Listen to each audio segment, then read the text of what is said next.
I just need to find my character. Mark's finding his happy place. Why the handcuffs, though?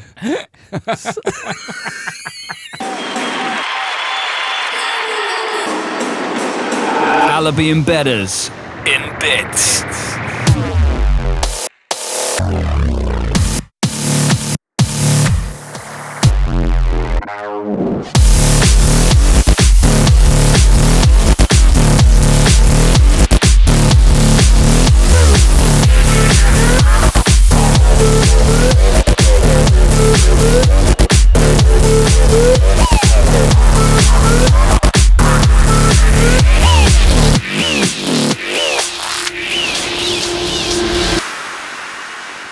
Welcome to In Bits with Allaby Bedders from Ideal Noise Studios in London. I'm Matt Allaby.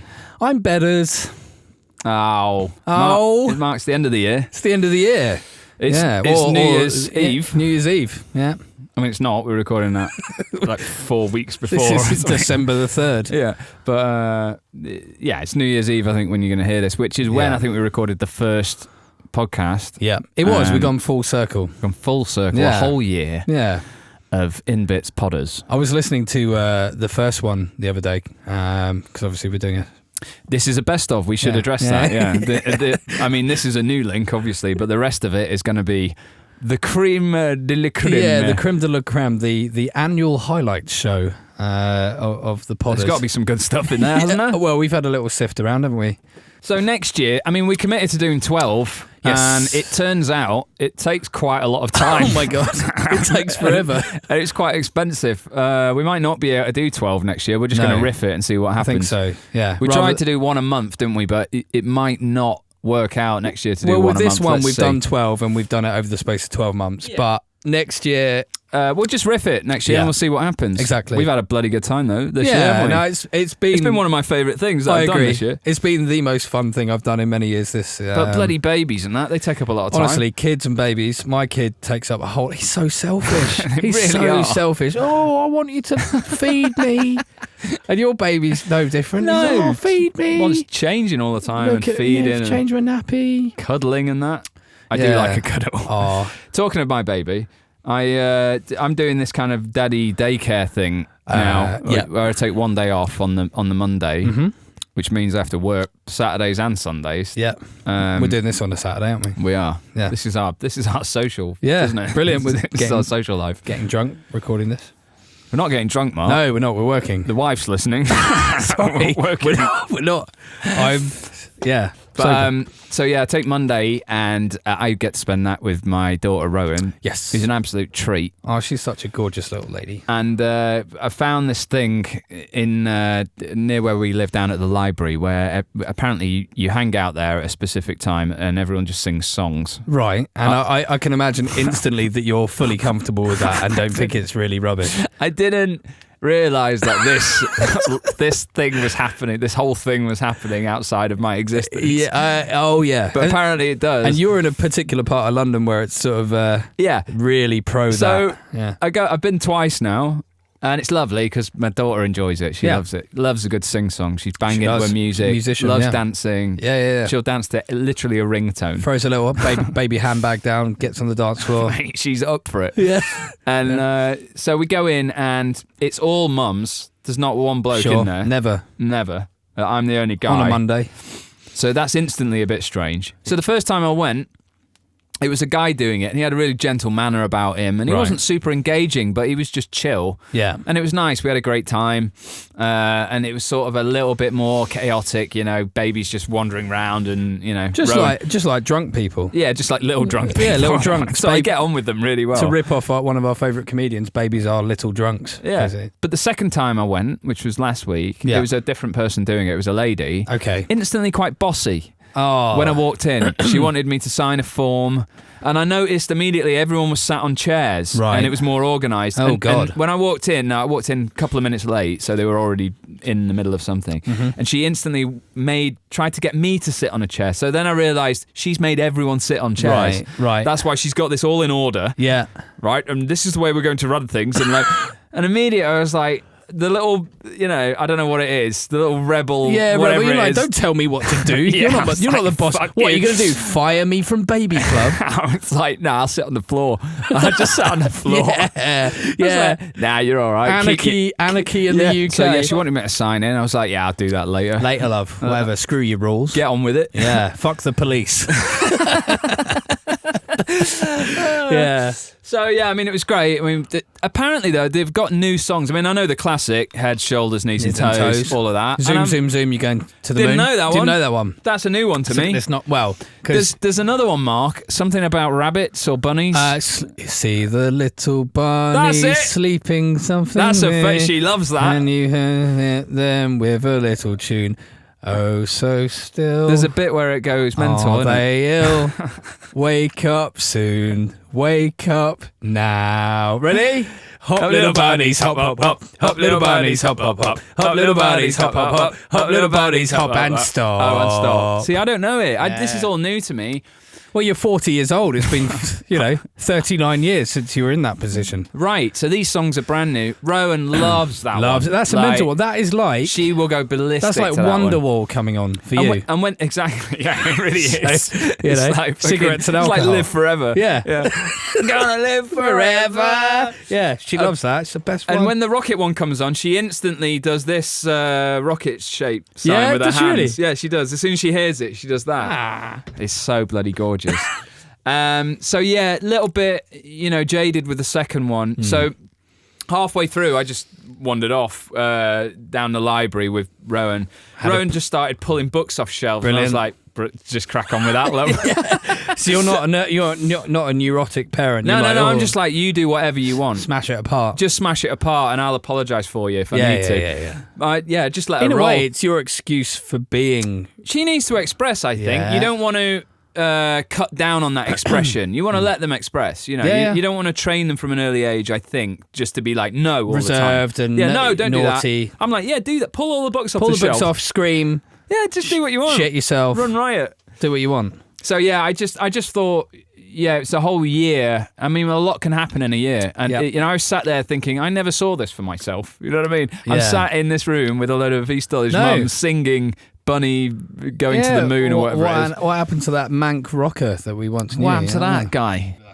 Oh, we should mention as well, Mark, again, we've only just really got onto iTunes. So you can hear this on iTunes, Stitcher. We use Pocket Casts. I like Podcast. No, Pocket Cast. Is it Pocket Cast? Oh, it is Pocket Cast. Yeah. I love that app. That's my favourite app. But you can get this podcast now on whatever app you want, I believe. Well, and of course, the old classic SoundCloud. Can you do us a favour, though? If you do like this podcast, can you leave us like a review on that app? If like iTunes, maybe give us a good old 5 stars. 5 stars. Yeah. No less than 5. No less. Well, 4. We'll take 4. No, I think 5. I think just don't do it if you're not going to give us 5. Yeah, 5 or nothing. Yeah. 5 or fuck off. Yeah, basically. Because come on, we've put a lot of time into this. Yeah. To you, it sounds like this is just whipped up in 2 minutes. You know what I mean? But actually, it's days of work. Yeah. It really is. Yeah, 5 stars and subscribe. Subscribe to it. Leave us a little review if you like. You don't have to say much. Just go... Lovely stuff. Bedders is hot. Bedders is brilliant. Yeah. We're going to listen to some links now from classic episodes of In Bits podcast from the year gone by. Yeah, so we've had a listen through the bits and bobs over the past year and picked out a few golden, hilarious moments from the two of us, haven't we? This is 100% Allaby Bedders, no music on this one. Oh, it's pure gold all the way through. So strap yourselves in, maybe get your favourite box of chocolates. Lovely. Maybe pour yourself a glass of wine. Sit down, relax. Just listen and just reflect through the year. Yeah. What have you been doing this year? Anyway, tell us. Anyway, enjoy this link. All right.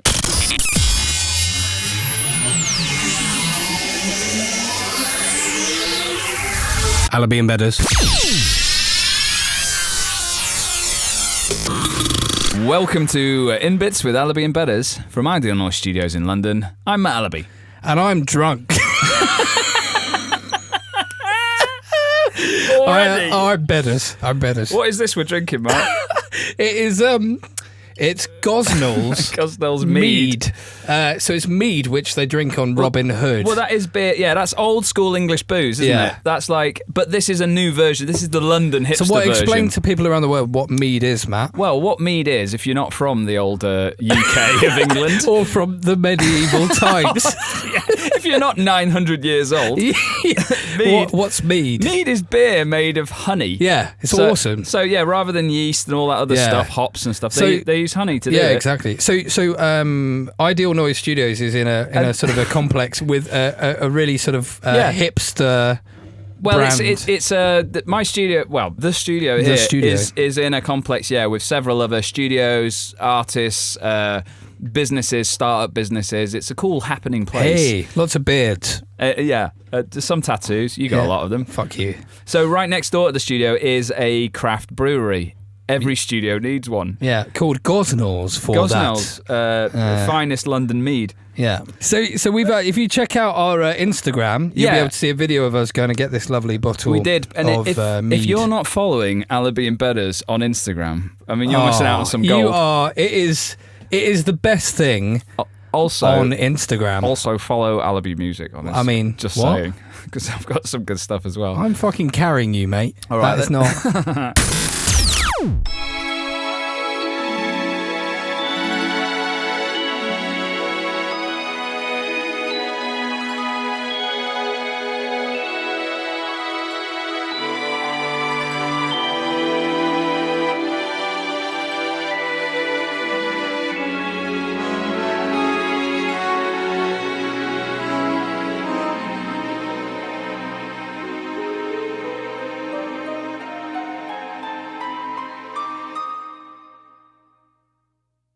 It's beginning to look a lot like... Oh, my eyes! Mark, we just had Christmas. Yeah, mate.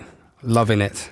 What did you get? I was very lucky. I got a subwoofer for my little mini rig, my portable Bluetooth speaker, which I'm very proud of. I'm looking at it right now. It's... Jealous? Yeah, I've got to live with you. I'm a little bit jealous, yeah. What did you get for Christmas, Mark? Not a subwoofer. I got Toblerone. Well, that's a classic. It is, absolutely, I agree. But usually it's a warm-up present, right? Yeah, sure. Yeah, so what was the dessert if that was the... what was the main course if that was the entree? Socks. Socks, yeah? Yeah. And, well, to be fair, I'm complaining. I got £50. Nice. Yeah. Who doesn't like £50? I love £50. You buy all sorts of... What can you buy with 50 quid? Well, 50 quid's worth of... Stuff. Yeah. Well, half a subwoofer is what you can get with it. That's true. Yeah. So... Well, Mark, I've got a little treat for you here. I'm excited. I've found some amazing, useless gadgets. These are real presents or things that you could have bought this year for your friend or spouse. Haven't got a girlfriend. Move on. You know that. Friend. Could have bought for your friend. For my friend. I mean, you're all right. You could have bought me this. What could I have bought you? So I'm going to run a couple of these by you and just get a reaction. Go on then. Suspense. First one, watermelon cooler. Now, you could Google this online, everybody. This is a portable watermelon cooler. It is a bit of a visual. Because what does it look like, Mark? Explain it to us. To be fair, just saying it, I laughed. I'm not even looking at it. It looks like some kind of futuristic vacuum cleaner that opens up with just a watermelon inside. It looks like you're taking your watermelon for a walk. Who wouldn't want to take their watermelon for a walk? Yeah, I guess so. It's great. I mean, that's a belter, right? Yeah, that's cracking. That's real. That's lovely. That's a real thing. Okay, next one. Next thing up. Toaster selfie. Right. So this is basically an actual toaster. You can add a selfie from your smartphone and it burns it onto the toast. You see, that's quite fun. I quite like that. The no phone. Have you heard of this? What the fuck is a no phone? Right. Is it just no phone? It's literally a block of rubber that's about the size of an iPhone. Sure. It's got no phone written on it. So what's that for? It's supposed to be, the way that they're selling this is that it's like an addiction. Yeah, I was literally about to say that. Yeah. Thing. So you buy, if someone's addicted to their phone, you buy them this, and they can just hold their phone, look at it, have it in their hand, feel it in their pocket. What? But it's a block of rubber. Sorry, can I just stop? What fucked up position are we in now, where these guys that has to be invented? But these guys are actually funny. Look, the least advanced phone ever. Brilliant. A block of rubber. The no phone is a technology-free alternative to constant hand-to-phone contact. With a thin, light, and completely wireless design, the No Phone acts as a surrogate to any smart mobile device. The bit where they take it into taking the piss territory... I mean, hold on. Not that it is already. Well, you could sort of argue that they've got a point there. It's something... it's like a fag that you can't smoke, whatever. But this is also on their website. The No Phone Air. No Phone Air. Which is a box. Sure. It's a packaging box with nothing in it. Does it have accessories that you have to spend lots of money on? I reckon. Like, these are cheap. The No Phone right now goes for 10 buckaroonies. Amazing. That's absolutely amazing. It's pretty good, right? I've got to level with you. I feel like I've had a failed Christmas. Let me just do a couple more of these. Vacuum shoes. Hang on. What are you playing? Yeah, the video just started. There you go. Vacuum shoes. Mate, that's fucking awesome. Look at that. Vacuum shoes. So yeah, they're like platform shoes that have a little vacuum in the bottom. Sorry, listeners. We realise this is a totally visual thing. So basically, it's a pair of essentially platform shoes with a vacuum cleaner. Yeah, tiny vacuums on each sole. On each shoe. Yeah. So what you could do, sort of like a shuffle. I think you would have to do some sort of shuffle across the room. Amazing. Shit. They look like some kind of 1950s shawaddy waddy boots. Panda pants.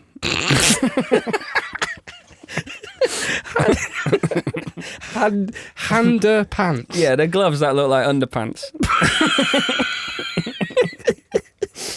And that's it. I think that's the whole thing. Underpants. There's nothing else you've got to say about that. Oh, you've got much better stuff than me for this. That's brilliant. That. Yeah, mate. Oh. And the last one, it's a head dispensable toilet roll dispenser. It's a wearable toilet roll dispenser that you put on your head as a strap that goes around your chin. Lovely. If you've got a cold like I have right now, you just pull a bit of bog roll off your head, wipe the old nose, and the job's you wouldn't be able to hear it, listeners. Matt has got a horrible cold. He's got a red nose. He's streaming down. This thing on top. Let's go back to this contraption. So it looks like some kind of demented head strap thing. So you've got essentially a toilet roll strapped to the top of your head, and it's sort of streaming down like some snuffleupagus thing. My name's Trent from the stock market. When I'm not having multiple affairs with my secretaries, I listen to Allaby Bedders in bits. Sell! What's new with you, Mark? Anything new happen recently? Anything new with me? You just pointed at my arm, didn't you? What's that? That's well, you describe it to the listeners. It looks like some kind of snake. It is a snake. Mark's got a new tattoo, everybody. Why are you... okay. Let's have a look at it. You're mocking it. All of my friends mock it. Come on. It's a snake tattoo. Because I'm quite a manly guy. Yeah. I feel that... And you're quite rock and roll. Well, this is it. Rock and roll, manly. Yeah. Nothing, Nothing says rock and roll man like a snake on the arm. A snake on my arm. So if you're ever going to see me out DJing, you'll see me waving my arms about with a snake on my arm. So. Are you... What's the next... Is the next tattoo a skull? Or... It's not going to be a skull, no. Because that's really rock and roll, isn't it? I don't think we have a plan for the next one, but... it's not bad. It looks all right, to be fair. It's not... it's all right. I mean, I think all tattoos look a bit rubbish. I know, obviously, yeah. But I'm putting myself out there for mockery.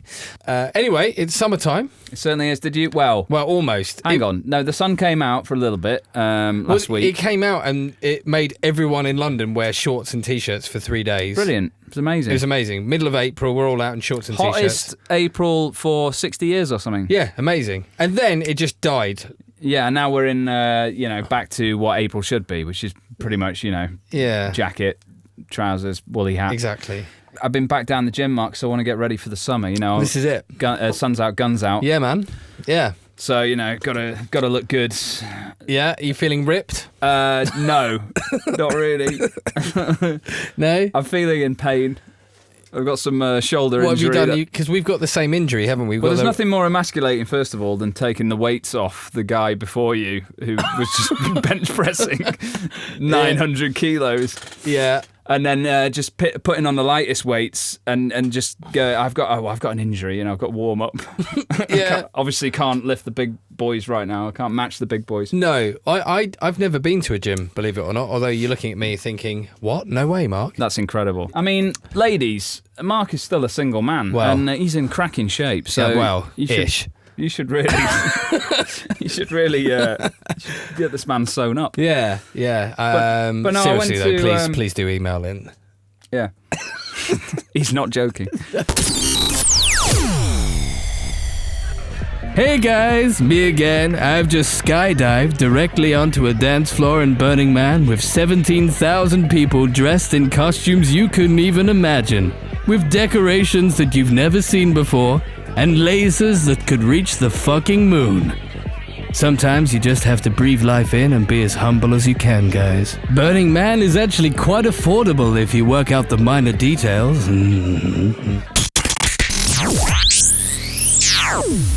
So, we have, after obviously Azora and Boom kick off, we've got all the people with, dare I say it, a little bit of money, and obviously everyone who lives in America, heading off to a little festival called Burning Man. Okay. Obviously, it looks like a very utopian, idyllic sort of place.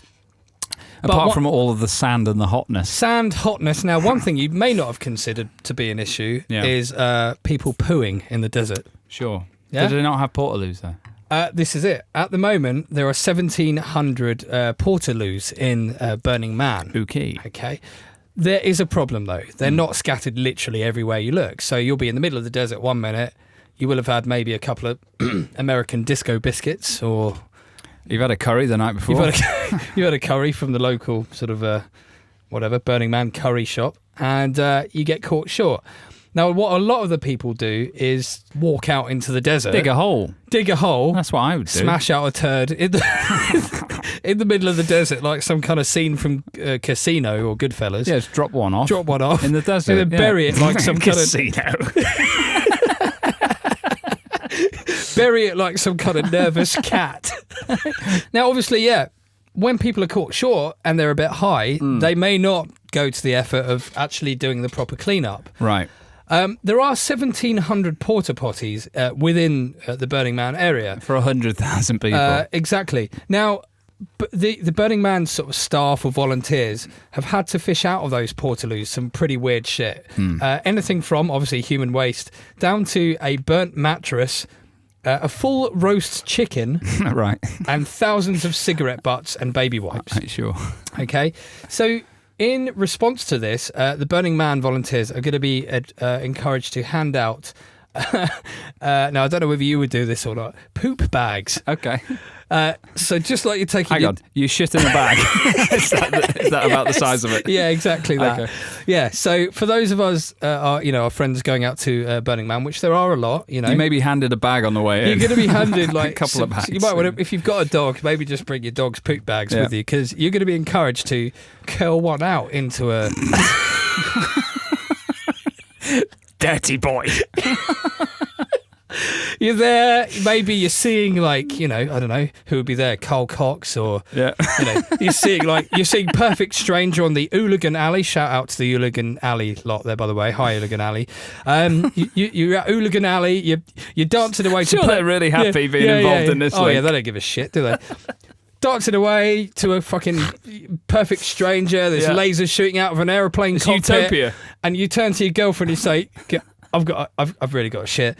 And you just walk 10 paces away. Your girlfriend goes, Steve, chases after you. You're called Steve. Walks round the corner. You're there crouched with a plastic bag hanging off your arse. Have they got any plan in terms of the opening of this bag? I mean, do you just have to open it yourself? You'd hope it'd be like some kind of like sandwich bag that your mum makes for you.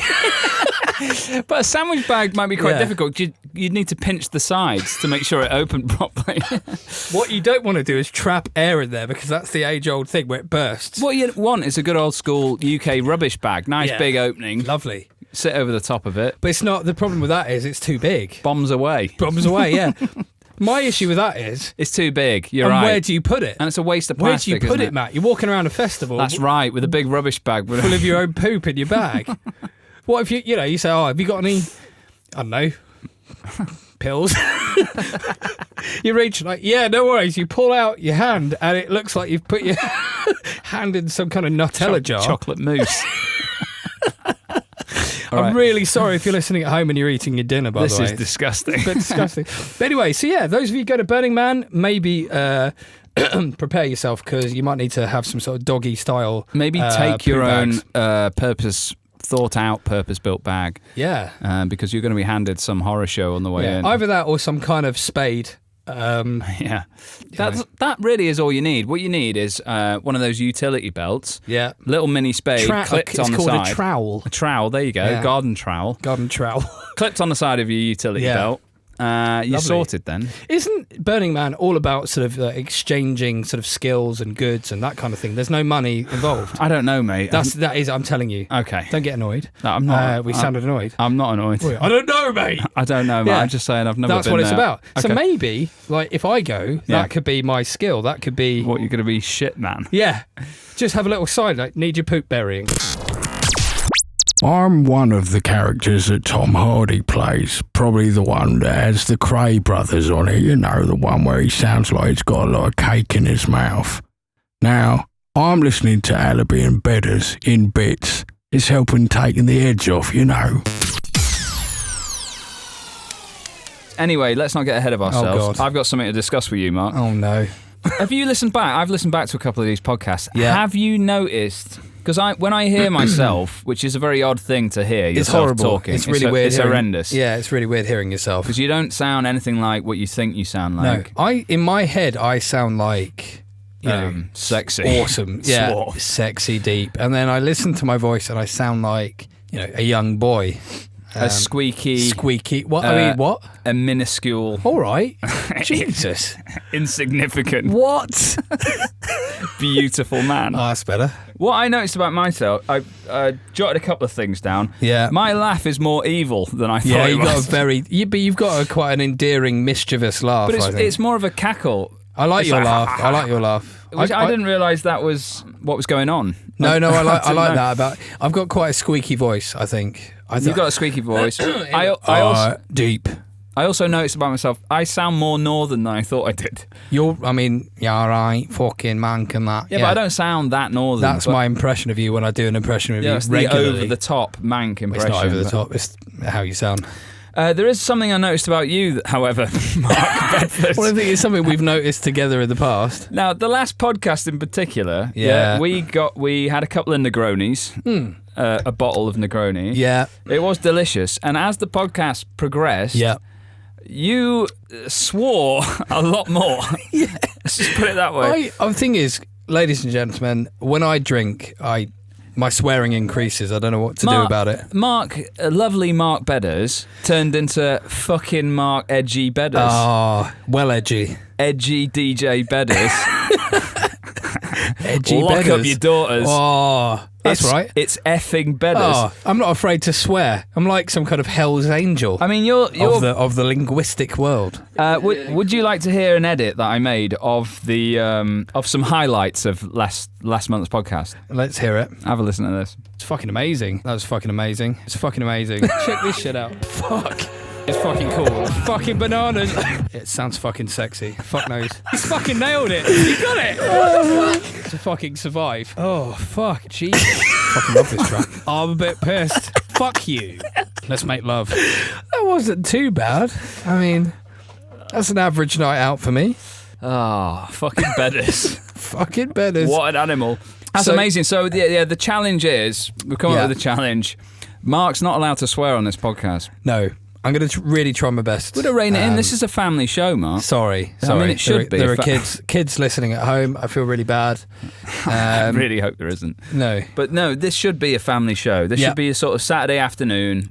You sit down with your family, Yeah. or drive. You're driving somewhere with your family. Kind of hoping you could play it to your grandmother, that kind of thing. It's a lovely Sunday. You go into a park. Yeah. You're driving there with your family. You can put on the Allaby and Bedders. Kids are in the podcast. back of the back seat. Kids are in the back. Yeah. They're playing on the iPads You don't and all need that. me effing and jeffing in the back. All those background, effing Fs and Jeffs. Yeah. We need to. They need to be eradicated. I from need this to. pod. I need to take a good effing look at myself, don't I? So the challenge we've come up with here is that if Mark swears on this podcast, Yeah. even what actually should we say it's got to be Just any swear word. it's got to be worse than shit. What's the baseline swear word? What does this count as? I think shit's allowed. Shit's allowed. Yeah. Just no F word or C. Obviously, no C-bomb. F's and C's. I've never dropped the C-bomb on the podcast. So we're going to set up a poll, and if Mark fails this task to not swear on the pod, Mark will, and you will be able to vote on this. We have 2 possible outcomes. Yeah. One is go to our local shop where we get our regular supplies for the podcast recording. May I say they know me quite well, so it's going to be relatively embarrassing, that bit. And order our round of beer in his underpants. Yeah. And 2, option number 2 is we'll record it over Skype. Mark has to walk into our local pharmacy or chemist with his phone. Yeah. And order some stimulating love gel. Yeah. And say what exactly? I don't know. I'll be directing you over the phone. God. So that's option 1 or 2. God. So So that's A, order beer in underpants. Yeah, or B, stimulating love gel. Stimulating love gel. Yeah. For her greater needs. Yeah, keep an ear out for Mark. Yeah. And his dirty, filthy mouth. Potty mouth. He's got a mouth like a... I'm not going to swear.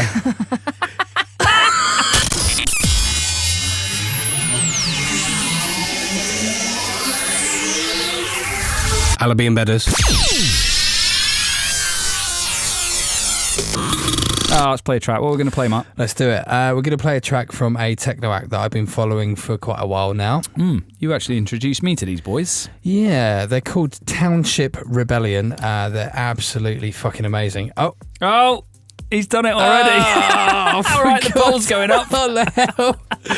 I guess cast your votes already. That's it. All right, let's reset. Now, you're still not allowed to swear for the rest of the podcast, Mark, so we've got to keep this clean. How long did I last? You lasted, well, that was it. It's the next link.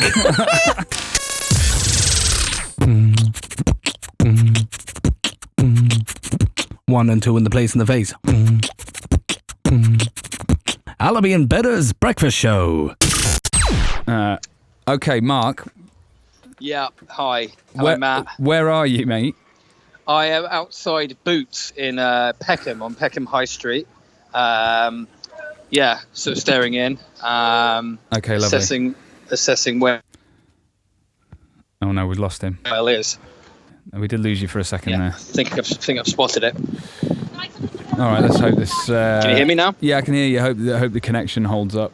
All right, I want you to go inside and find, the person at the pharmacy counter, or it's the back of the shop on the left, or maybe someone wandering round. Yeah. And going in. I need to ask. I want you to say, "Hi, I've got my partner on the phone. We have some problems at home, and I need some options on lubrication." and then maybe just go into love gel, preferably stimulating. Okay. And ideally ask to be shown where they are. Okay. Okay. I might have to wait. So I got my partner on the phone. We've got some problems at home, and I need some options on lubrication, love gel, etc. Preferably stimulating. That's very important. Sure. There's a lady. I have to wait in the queue. At the pharmacy counter or the till? Yeah. There's a specific. Here we go. Is there anyone around? And I'm going to go to. Okay, right. Okay. This lady here. Hi. I've got some problems at home. I have my partner on the phone. Need to look at what options you have in terms of gel, love gel. I don't know what it's called. Stimulating. Preferably stimulating. Is that right? Yeah. Would you be able to run through? You're in the middle of checking prescriptions.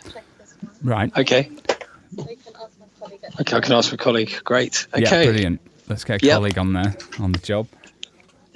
Good lady over there. Great. Is she smiling at you? I can't. So what's... Hi. This is awfully embarrassing. I've got my partner on the phone and I've been sent down here to look at the gels there. Would you be able to help me? Yeah. So you're going to help me through this, all right? There we go. Right. So what's the questions you have? Is there anything preferably stimulating? Is there anything preferably stimulating? Yeah. Tingling. Okay. Tingling. Would tingling do? Tingling's good. Perfect light. Now, Are they safe to use with a variety of toys? Are they safe to use with a variety of toys? Yes, if they're waterproof. Yes, if they're waterproof, apparently. Will they stain at the bed sheets? Will they stain the bed sheets? The flavoured ones might. The flavoured ones might. That was a question. What flavours are available, please? What flavour? There's saucy strawberry. Mm-hmm. Yeah. That's the only flavour. I think that's it. We're good. That's all we have. No cinnamon. No cinnamon? No. No cinnamon. It's a new one. Are any of them more fun? Do they glow in the dark? Do they glow in the dark? None of them. No, apparently not. And That's my knowledge anyway. Strawberry flavour. Anyway, go on. And do the instructions advise on any application methods? Do the instructions advise on any application methods? Perhaps a spoon or a ladle? A ladle or some kind of... No. No? Okay. How you want to use them. All right, final question. Final question. If this doesn't work, can I return it? If this doesn't work, can we get a refund? No. Okay. That's a no there. Well, thank you very much for your help. That's you've been very helpful. Can you just say as well, I was supposed to also buy some chocolate, but I don't deserve it because I've been a bad boy. I can't. She's gone now. Okay. All right, just get out of the shop, Mark. Well done. Yay. Okay. Thanks. Thanks, darling. Bye. All right, get back All right. here. Well, that was a success.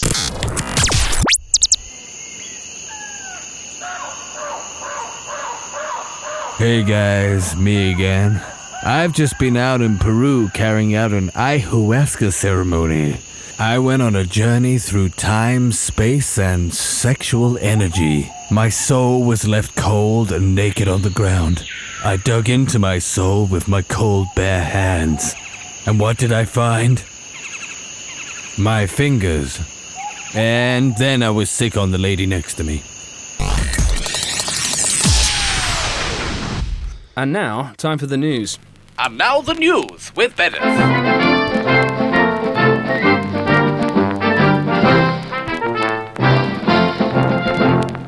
So what's the news, Bedders? Diana was still alive hours before she died.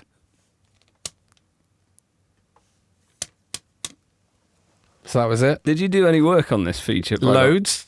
Loads. Because, you know... What else we Go got? on. Statistics show that teen pregnancies drop off significantly after the age of 25. This is not news. This is supposed to be a feature. It's just headlines. I made this brilliant jingle. Yeah. Marijuana issue sent to a joint committee. Okay. Okay, you've ruined this feature, man.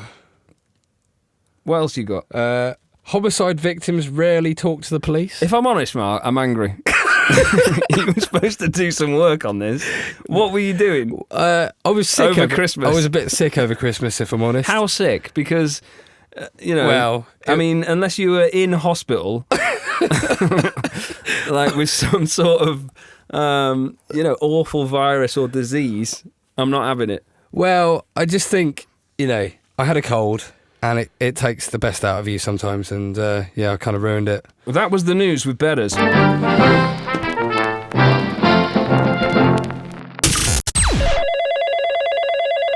Hi Savannah, it's Hugo here. Can't wait for Noisily next week. It's going to be bloody amazing. So just want to make sure we've got everything in place. I'm sorting out the pingers and wellies.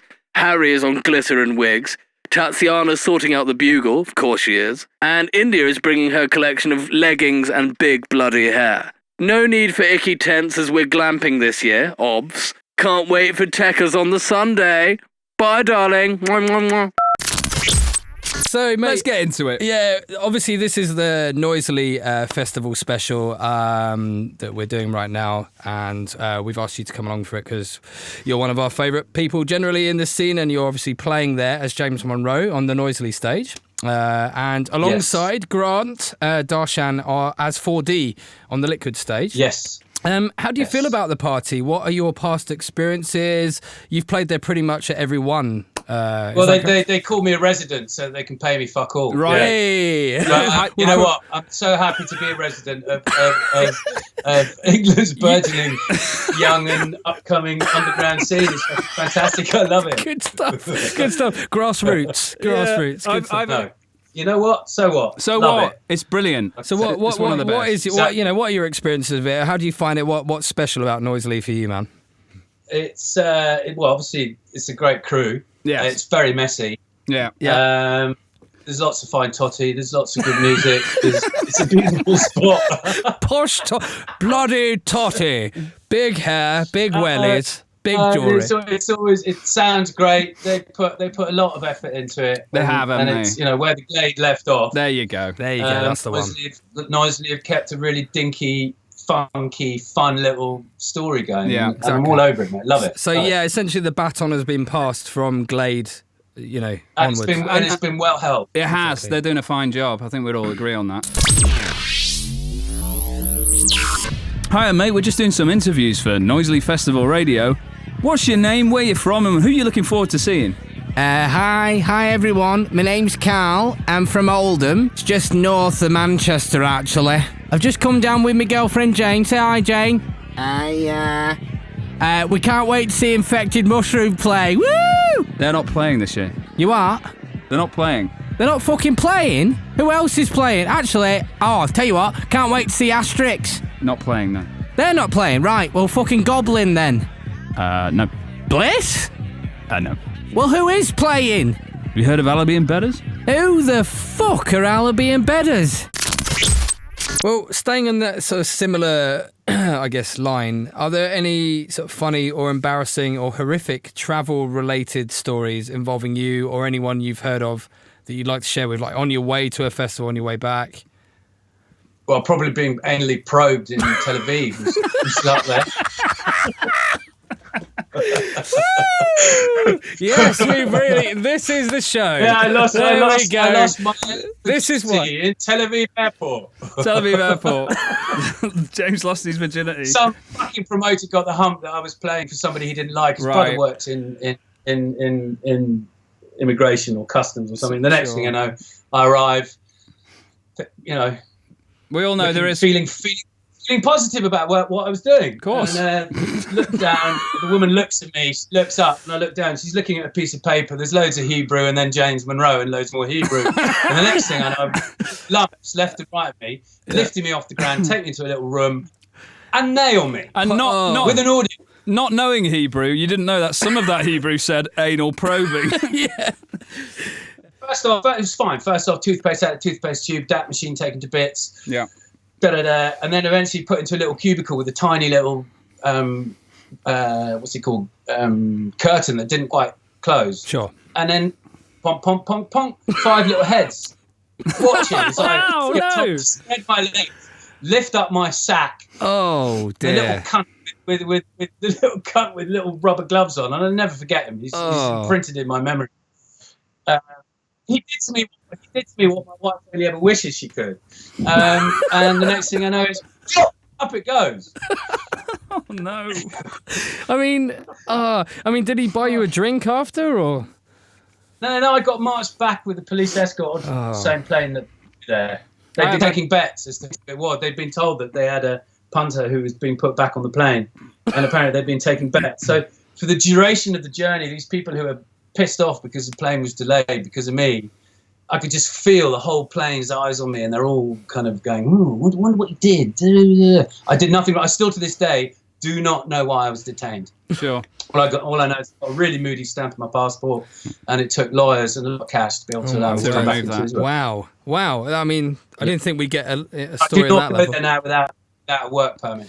Simple as that. Yeah, well, staying on the travel-related subject just for a second, because there is a story which is kind of folklore between at least the inner circle of DJs, which is the sinking boat story in Brazil.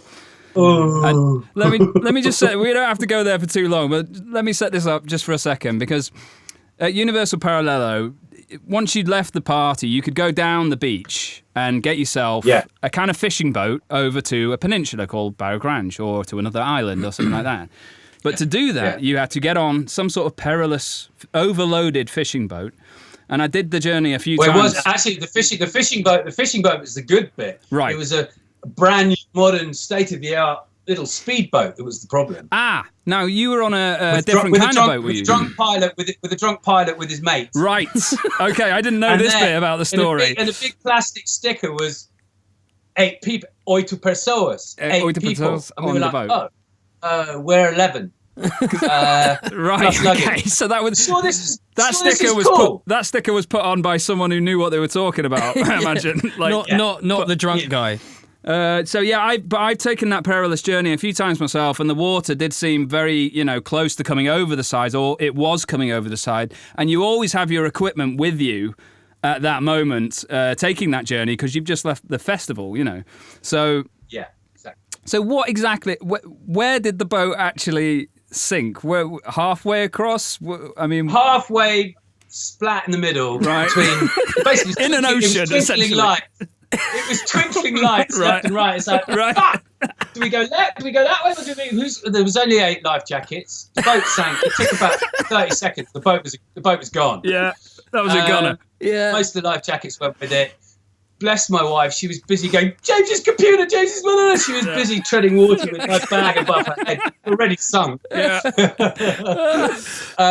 And essentially, because I spend most of my life in Brazil. Yeah. That time I brought my backup. Yes, I remember this bit of the story. What can happen in a week? Yeah. What can happen in a week? Fine. I got my backup, my computer, my whole life in one little bag. Yeah. It's fine. Nothing's going to happen.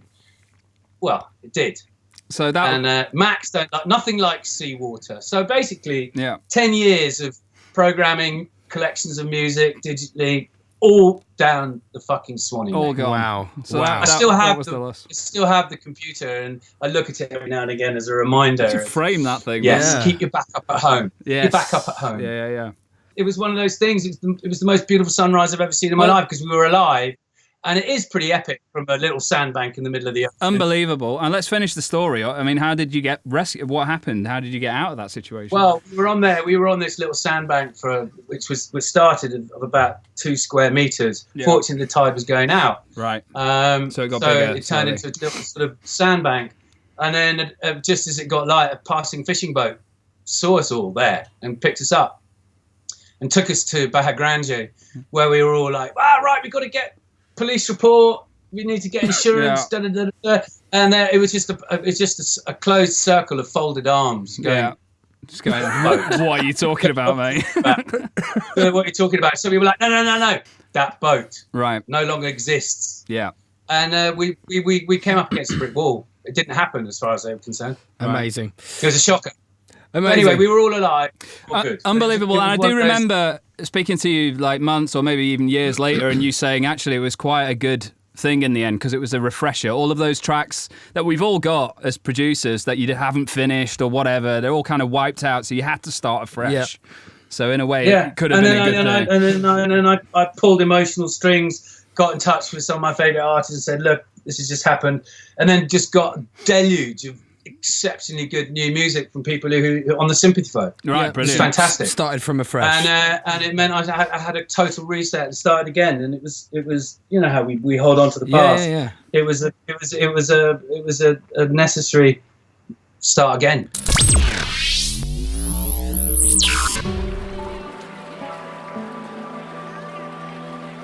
Hi, Noisily Festival Radio here. What's your name and what are you doing here at the party? My name's Jane. Hi. I run the Sacred Healing Space here at the festival. It's an area where we can all meet up with friends, we can share, we can give, we can receive, and most of all, we can experience the vibrations that are travelling around the festival together as one. What does any of that mean? I have absolutely no idea. We mentioned Ruth there, and that's just one out of the wonderful collection of people who run Noisily. Yeah. And we couldn't have them all on today. Sorry, guys. So it's a great team, definitely. Well, we have a quick sort of quick fire round on that team in particular, and you are allowed to say your own name for all of these. Yeah. Okay. So, who is the funniest member of the Noisily team? I would have to say Charles. Okay, loudest. Yeah. Bill. Oh, sorry, no, Chris Williams. Yeah, there you go. Zippy! Is it? Yeah, definitely Chris. Who is the best looking member of the team? Well, what do you guys think? Depends what time you put us on. Headlining? Well, it's you then, mate. You're bloody gorgeous. Oh, You're fucking well fit. You are so fit. The calmest under pressure.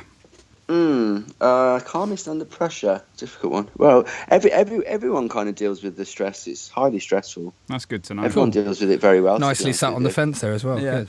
Excellent. Good. Who is the hardest working? Again, you're not going to be able to answer this because you'll offend everyone. But it's different. Everyone works so hard. It's ridiculous.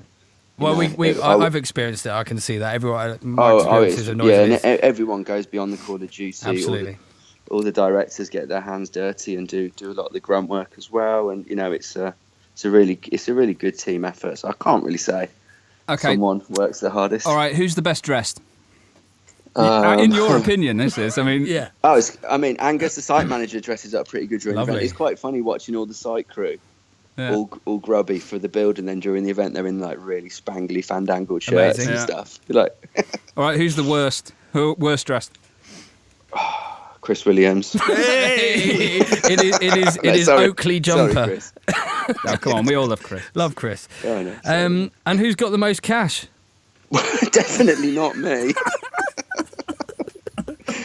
We're putting you into a corner there, mate. So, and last one. Who out of that lot handles the drinks tokens so we know who to hassle when we run out? Well, I'm probably the easiest to tap up. There you go. Sweet.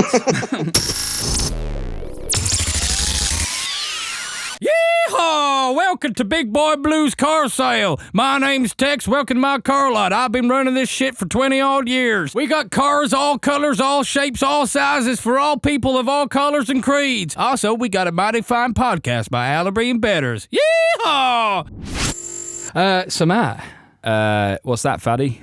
You're off to Azora. Are you looking forward to your set? Very much so, yeah. Yeah? And second time playing, third time? Ooh, you know what? This might sound wanky. I don't actually know how many times I've lost count of how many times I played at Azora. Fuck you. That does sound wanky. All It's right. about 5, I think. Well, anyway, so, I mean, here's the thing. You're going to one of the biggest trance festivals in the world. Sure. And you're going to be, in between, obviously, you playing, you're going to be having fun. You're going to be on various dance floors around the festival, aren't you? Yeah, I definitely want to check out the techno stage because that didn't exist. Which is called the Pumpoi stage. There you go. That didn't exist last time I played.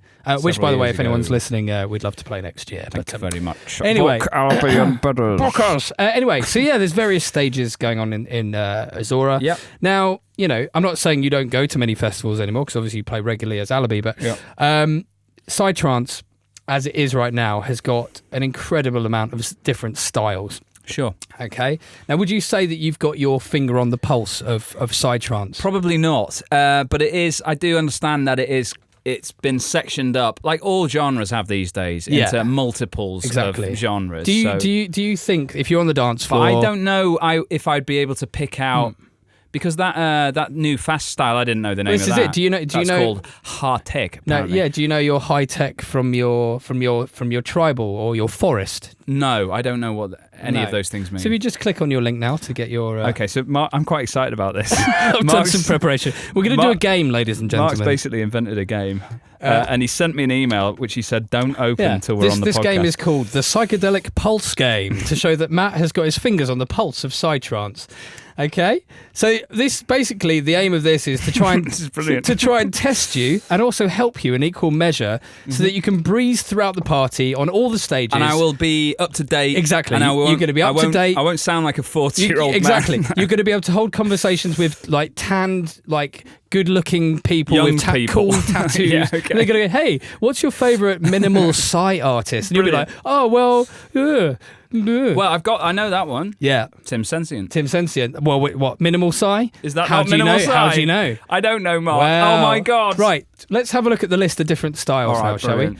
Go through them, go on. Progressive psi, also known as psy-prog. Yeah, progressive. Psy-trance. Yeah. Also known as Psytrance Classy. Classy. What's that? I don't know. Fuck knows. 140 BPM Psy. There you go. That's the Wow. name. Progressive Psy, also known as Psyprog. Yeah, minimal Psy. Minimal Psy. Minimal also deep. known as Xenon-esque. So that was the one you got it right. That's well good. done. That's good for Xenon, isn't it? If it's called Xenon-esque, that means they've nailed that Oh, one. but they have got their own sound. That's They have obviously nailed it, why. haven't Yeah. they, really? This is all on the Psytrance guide, by the way, guys. We're not making this up. This is an actual this legitimate is on, thing this is off on the the website. Yeah, it's on the Psytrance guide, the brilliant. official. Okay. We also have Psybreaks. Brilliant. Mainstream, and then we've got one here which I've never heard of. I've called, never even seen that word before. Yeah, called Nitshornot. I mean, did they just make that up? We also have Full On and Night Full On. Right. They're different, are they? Yeah. Okay.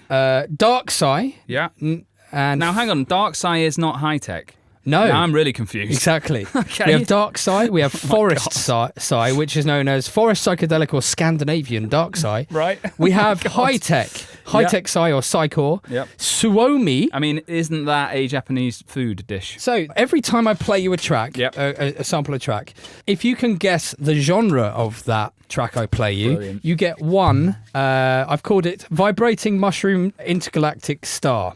Brilliant. Or Intergalactic Vibrating Mushroom Star. How many do I need to collect to win the game? What we want to get to is 10 intergalactic mushroom stars. How many styles are there? So you get one intergalactic vibrating mushroom star if you guess the genre. Now, if you can guess the artist, you get 2. We're going to kick off with this, and you're going to guess this. Okay, style number 1. Let's do it. Let's crack on. Right. I'm going to say Vinny Vici. You're in straight away. You've got a mushroom star. Okay, now I need to know the... let's back off the volume a little bit. There we go. I need the style now. Yeah, now, can you guess the style? Yes. Yes, I can, because it's a triplet beat, so... It's tribal. Well done. Woohoo! Yes. That's 3 points. Happy days. So we have Matt on 2 vibrating intergalactic stars. Does that mean I'm an official, Psy expert? Yeah, sort you of? might want to get some kind of geometric tattoo after we have this podcast. Or at least a T-shirt with an Indian god or a on pair it. of shorts with a lot of pockets in it. Oh, way too many pockets. Okay. What do you need those pockets for? Brilliant. Let's go for the next one. Come on. Okay. I'm on a roll here. I'm on a roll. Okay, you ready? Here we go.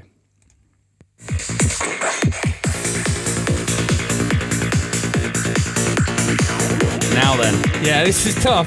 There's a lot of different genres here. I'm going to just go for it here. Yeah, go on. And I'm going to say this is psychedelic or UK Psy. Oh, he's fucking nailed it. And I don't know the track. Guess the artist. Tristan. Oh my god. Have I got it? You got it. What the fuck?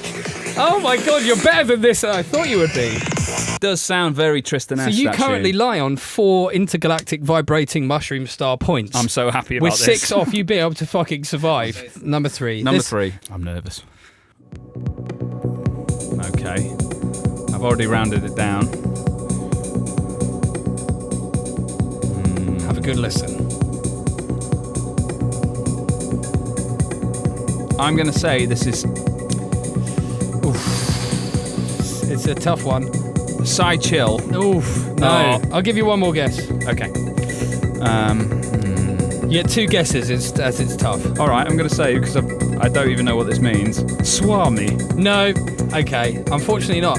That, according to Psytrance Guide, is Psy Minimal. Minimal Psy. According to them, Son Kite is Minimal Psy. Oh, I missed that one. All right, number 4. Okay, are you ready? Lay it on me. Here we go. Okay.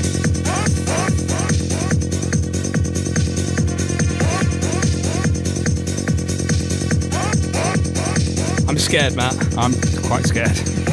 Dark Psy Yes! or Cyberdelic. Yes, you got it. High five. Well done. So that is you're now on 5 intergalactic vibrating mushroom stars. Can you guess the artist? There's absolutely no way I'm going to guess this Yeah, out. it's an old school artist. Quite old school. I'm just going to say... Go on. I can give you a clue. Hang on a minute. Mushroom Murder. You're so close. Am I? You're so close. You're so close. It's Fungus Funk. Very That's good. hilarious. I'll give you half a point for that. Thank you very much. Because I got some sort of fungus. Mushroom murder. It was fungus funk. I'll give you half a point. Thank you. Because that. It's all about the points, kids. Okay. Because points mean prizes. Next style. I hope you don't hear this in Azora, but all right, Princess, lay it on me. Here we go. Hartic. And artist. I think I already know. How many do I know? Jesus. I don't know any. Oh my God. I think I've got it. So high tech. I'm going to have a seizure. Are you ready to stop it? Yeah, please. Hold on. Jesus Christ. I mean, each to their own. Oh, fuck. I mean, each to their own, but Jesus. I don't know the artist there, Mark. No, that was Grumpa Payer. So you're on 6.5 points.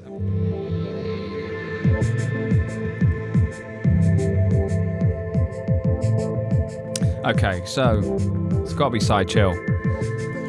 Almost. Oh. What are all humans made of? Atoms. Carbon-based life forms. There you go. I will give you... I'm going to give you 1.5. Thank you very much. I'm going to give you 1.5, which makes us... What were we on? 6? So we're on 8 points. 8 points, mate. This is it. No, we're going to do 2 more. And if I don't get it in 2 more, okay, that's the end of the game. Oh. Now, notice the beautiful, slightly emotive break. It's almost like it should belong in a club or something. I don't know, giving you a clue. Did we do mainstream already? Oh, I don't know. Mainstream. Boom! You got it? Commercial, Psy-pop, Psy. So who's the king of Psy-pop, Matt? Timmy Trumpet. No, almost, but he does fall in that genre, so I will help you with that. But try have another go and I'll give you Armin 4 van points. Buuren. One more. Well, Vinny Vici, we already did it. One more. Mainstream. Oh. King of mainstream Psy-pop. Stefan Bodzin. No. German bloke, glasses. Neelix. There you go. Hey. I'll give you half a point. You're not having a whole point for that. You got 1.5. So where are we at? You're on 9.5 points. 9.5 points, you baby. need half a point to survive it as well. Right, let's do the My next ears one. are ringing. Okay, let's do the last one. That's the last one. Let's do this. Last one. This you should get this one. Very signature noise. I'm going to listen for a minute. Hang on. I'm not going to jump into this. I'm going to say it's got to be progressive side. Well done, Matthew. You are on 10 points, and you are going to be safe at Azora. I won the game. Well done, mate. Thank you very much. Well done. Woo! Now, as far as the can you artist, guess the artist? I think it should be stand out. It is one.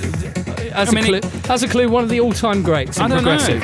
One of the all-time greats in progressive. There's only this is Atmos. It's gotta be. Alongside them. Tycon. In the same field as those three. There's those two. Vibrosphere. There you go. That's the groove. Well done, mate. I'll give you a half point for that. You can hear the groove. That's a Vibrosphere Yeah, exactly. groove. Yeah. Brilliant. So there you go. There you go. You finished on 10.5 points. You've hit your quota. Thank you very much. I'm feeling pretty good about that. You excited? Yeah, I'm ready to go now. Good. So you got your set ready and you've got your genres. I don't have a set ready. Allaby Bedders.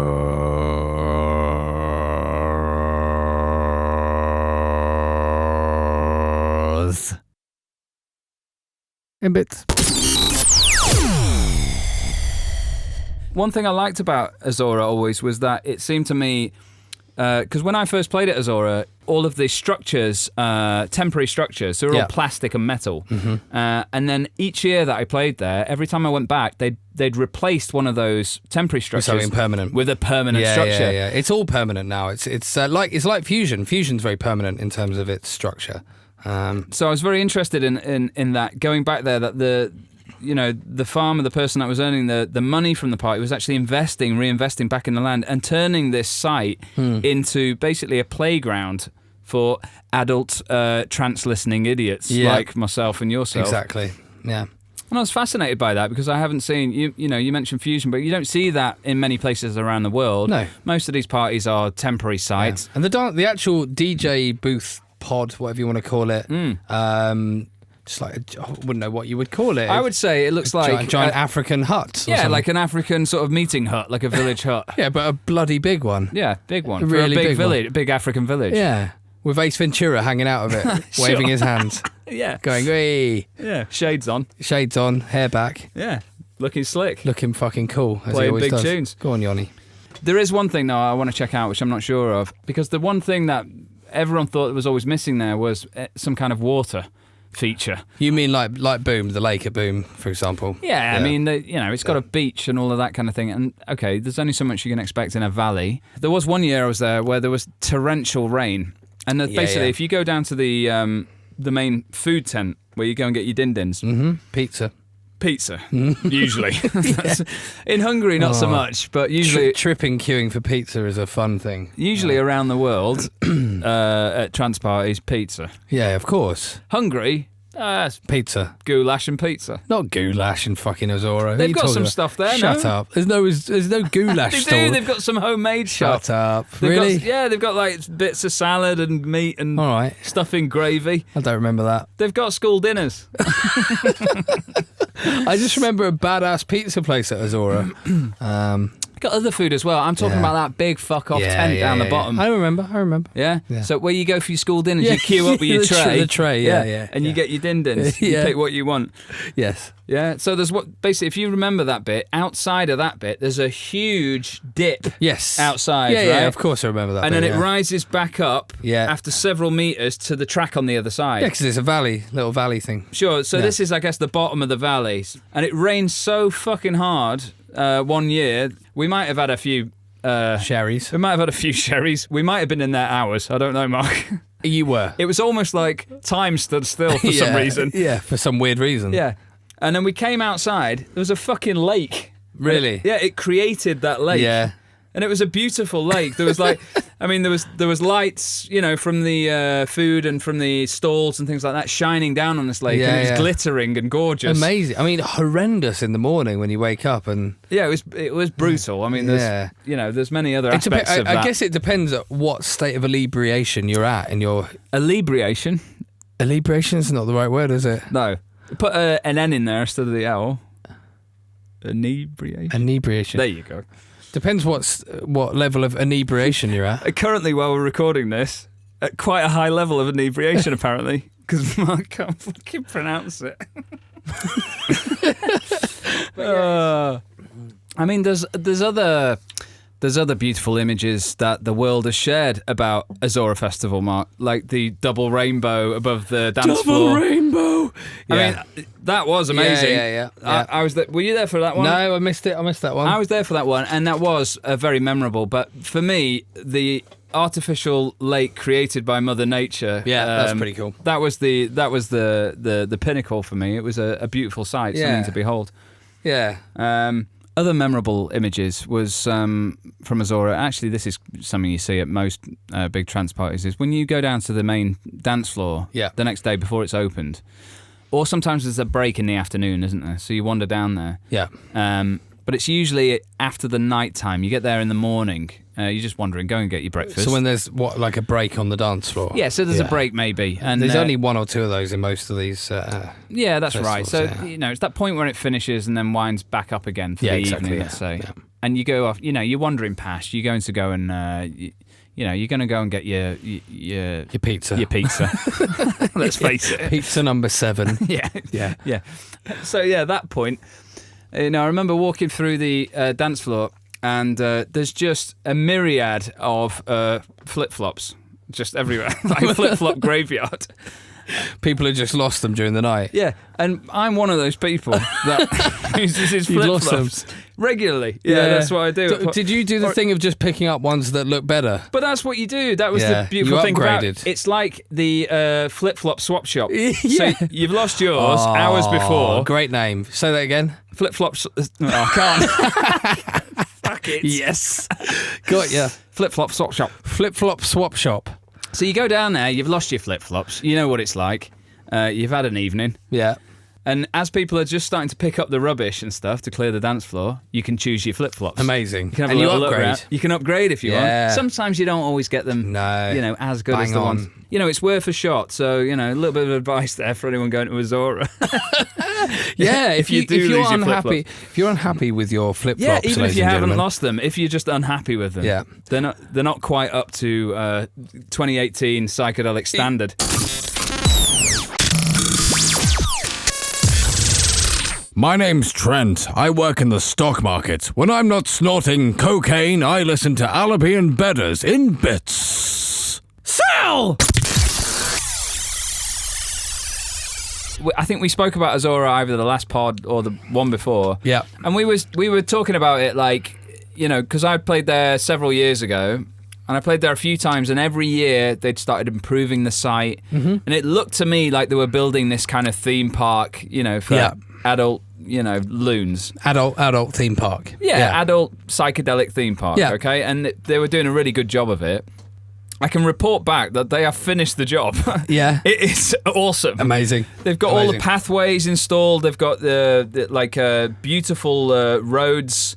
They've got all the buildings made out of this wonderful Hungarian wooden architecture. Yeah. And we were talking about the need for a lake. Yeah. The artificial lake. And was there one? They've built it. They've built a lake. They've got a lake now. They've got everything. It's complete. They've got everything. Yeah. No, they're still working on it, I think. But if you went there now, you'd think this is perfect. Yeah. It's the greatest festival site you've ever seen. Well, it is. It is one of the top 2 or 3, isn't it? So when you turn up at Azora now, it literally is like Disneyland. You arrive there in what's supposed to be the artist shuttle, okay? Yeah. What I noticed about the artist shuttle was there wasn't any artists in it. It was all blaggers. Oh, really? Just people just blagging It's lifts? all guests of guests. Amazing. And we even got out at the other end, and there was some people. There was one guy in particular who was like, "Okay, I haven't even got a ticket, so I can see I'm you coming later." with you." No, he was like, he knew that's as far as he could go, but Right. he was in the artist fucking shuttle. Oh, shit, To get to really? the door, yeah.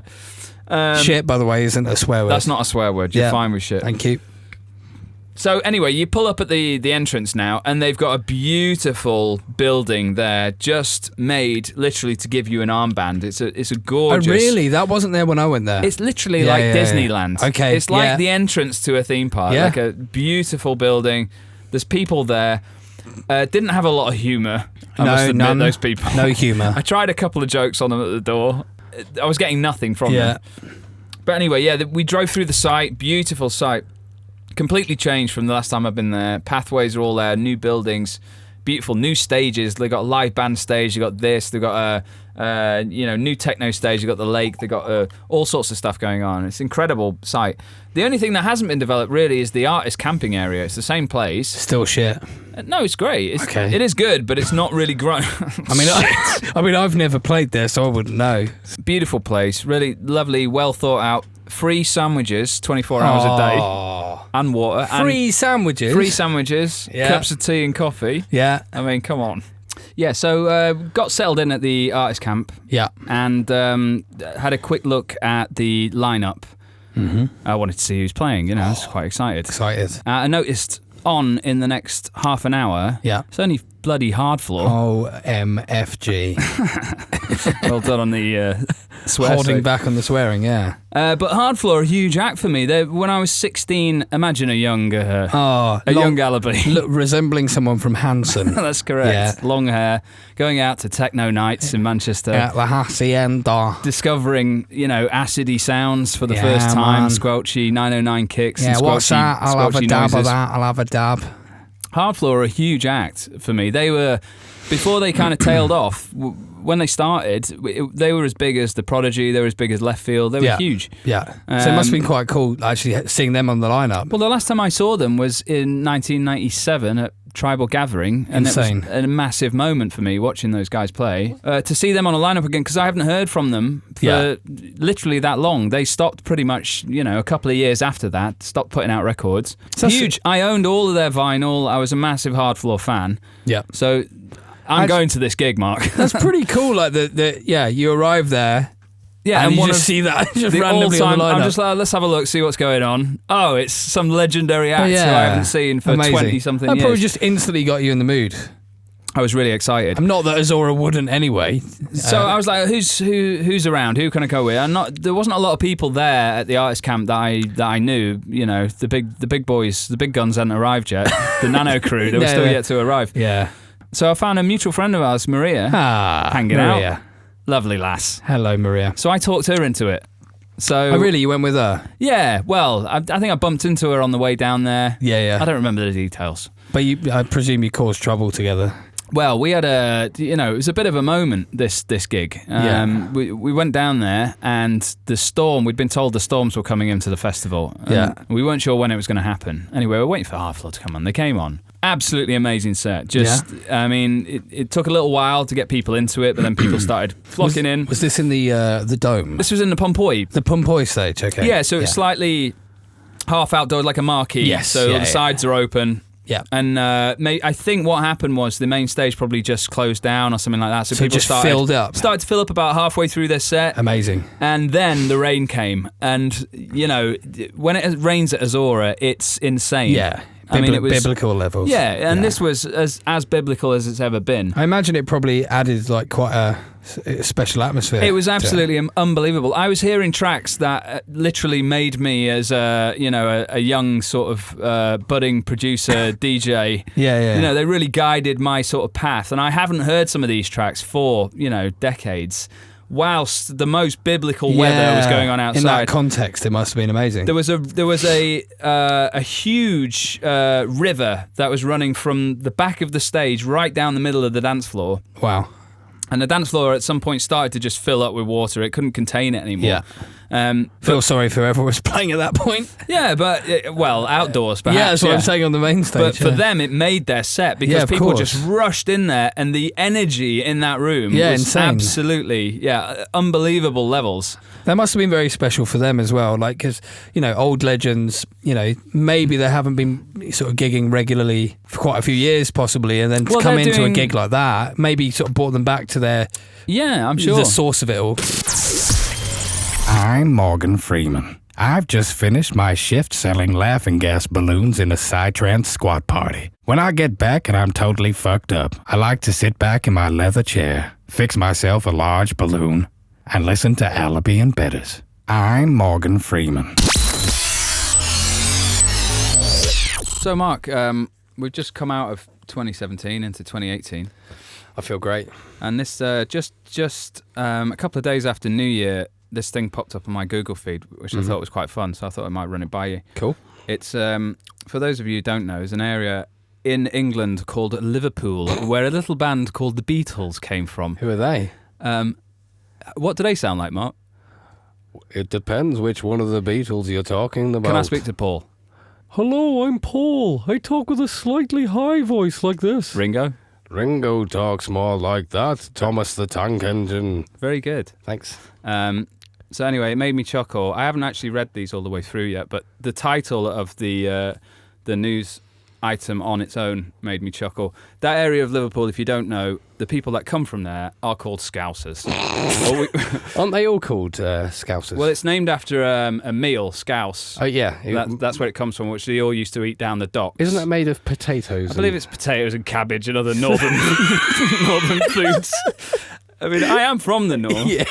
I'm from 40 minutes down the road. Yeah, so. you're from the area which Scousers hate. Yeah. You all hate each other, don't you? We kind of get on. It's only at football matches they all fight. Friendly rivalry between Scousers and Manx. Anyway, so the news article was named Top 10 Things That Scousers Googled in 2017.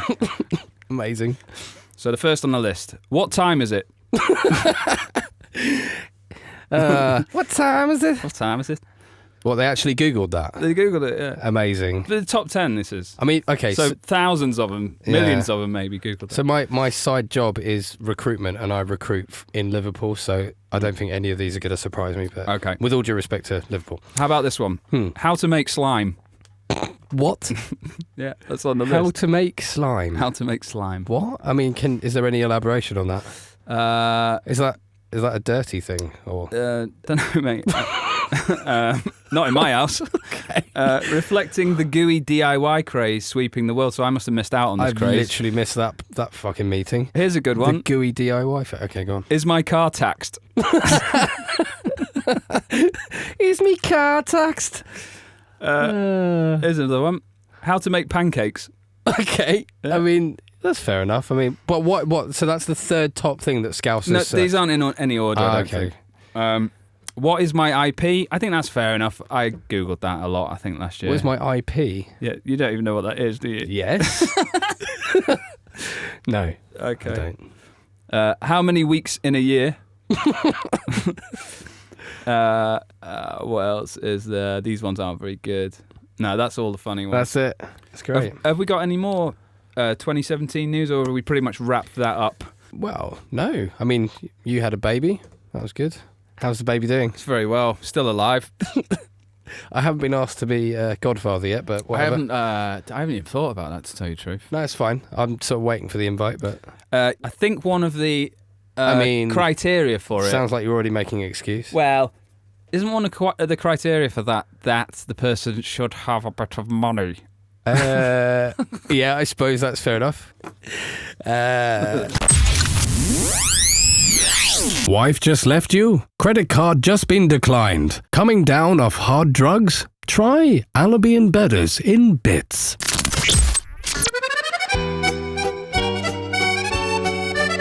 Ah, Mark. Parry. The smells, the sounds, the sights. So, Allaby Bedders are heading over to Paris on the 26th of January. Bonnet de douche. We'll be playing at Auditorium at the Batafar Paris nightclub. It's good to be très bien. And we'll be playing for Remy, who is a lovely chap.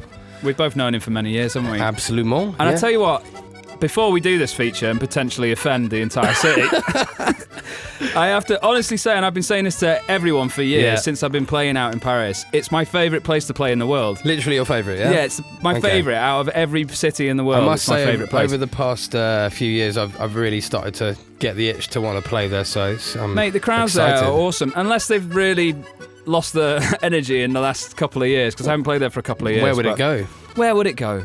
So, yes. So I figured, as Paris is such a beautiful city and so much to do there, so many sights, so much art, so much culture. Sure. Great food, great restaurants, great shops. Great wine. Great wine. Lovely women. Lovely women. Probably a bit offensive, that one, what I just said, but I figured that it's a good idea maybe that we can come up with an alternative guide to Paris, various things that you and I can maybe do. So this is a guide. This is a guide possibly to what we might be doing in Paris. Exactly. I'm touched that you've done this research, Mark. Well, you know, I think you've got to make an effort in a relationship, and I think that's what makes these things work. You're a strong man. Thank you. Okay. Right. So, are you ready to hear about the fun things that I found for us? Please. Okay. So first up, are you ready? Yep. It's pretty awesome. La Cimetière des Chiens. What is that? Which is basically a cemetery for dogs and other pets. Not the most romantic thing. A little bit cynical of you, but whatever. You know, those people love their pets. Little French poodle. I'm not super impressed with the beginning of the day. Paint the scene. You and I, we've just had a little lovely meal in a lovely little boulangerie. We walk along the cobbled streets of Paris. Yep. I don't know if they're cobbled. I don't either. And is it? And I say, right, taxi, take us to the pet That's cemetery. the same anywhere in the world. Taxi, isn't it? Yeah, taxi. Yeah. Take us to the pet cemetery. And what's your reaction? Yeah, I'm not overly impressed, I don't think. Okay.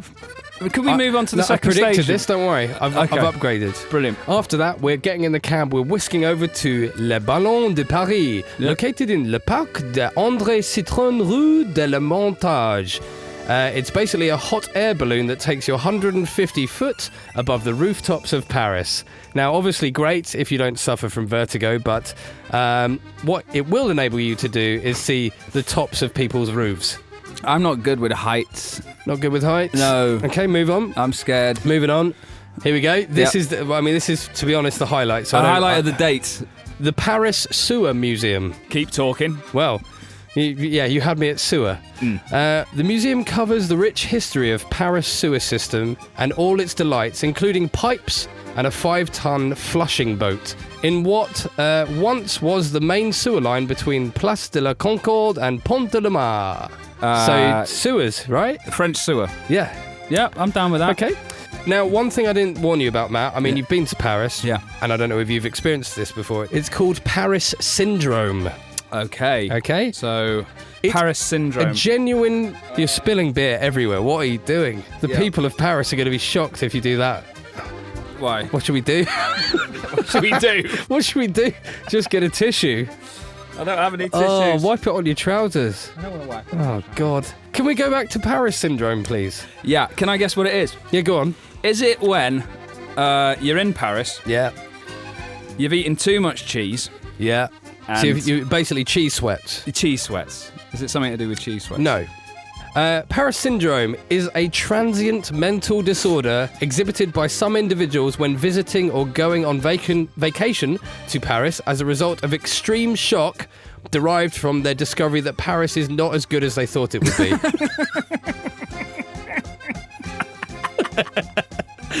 That's a lot of pressure on Paris, isn't it? Yeah, the syndrome is characterised by a number of psychiatric symptoms that, such as acute delusional states, hallucinations, feelings of persecution, prejudice, aggression, anxiety, and also manifestations such as dizziness and sweating. It seems to me that that's a lot of pressure on Paris. Because it is this great, wondrous city of the world. Sure, but clearly it's not as good as they thought.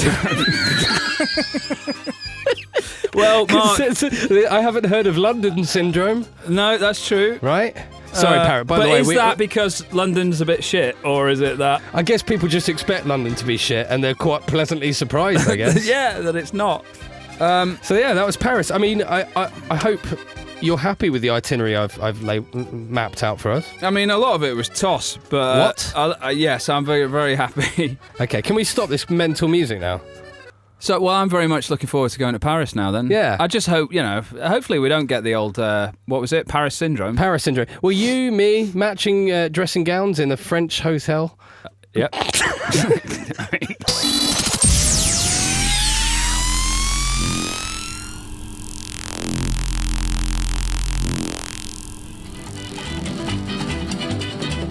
Hey guys, me again. I'm in Las Vegas enjoying the bright lights. Turns out last night was pretty crazy. I had a few drinks, perhaps a couple of sheets of acid.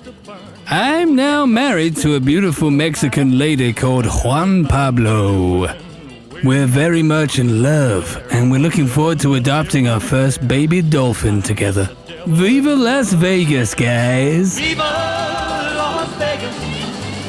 Viva Las Vegas!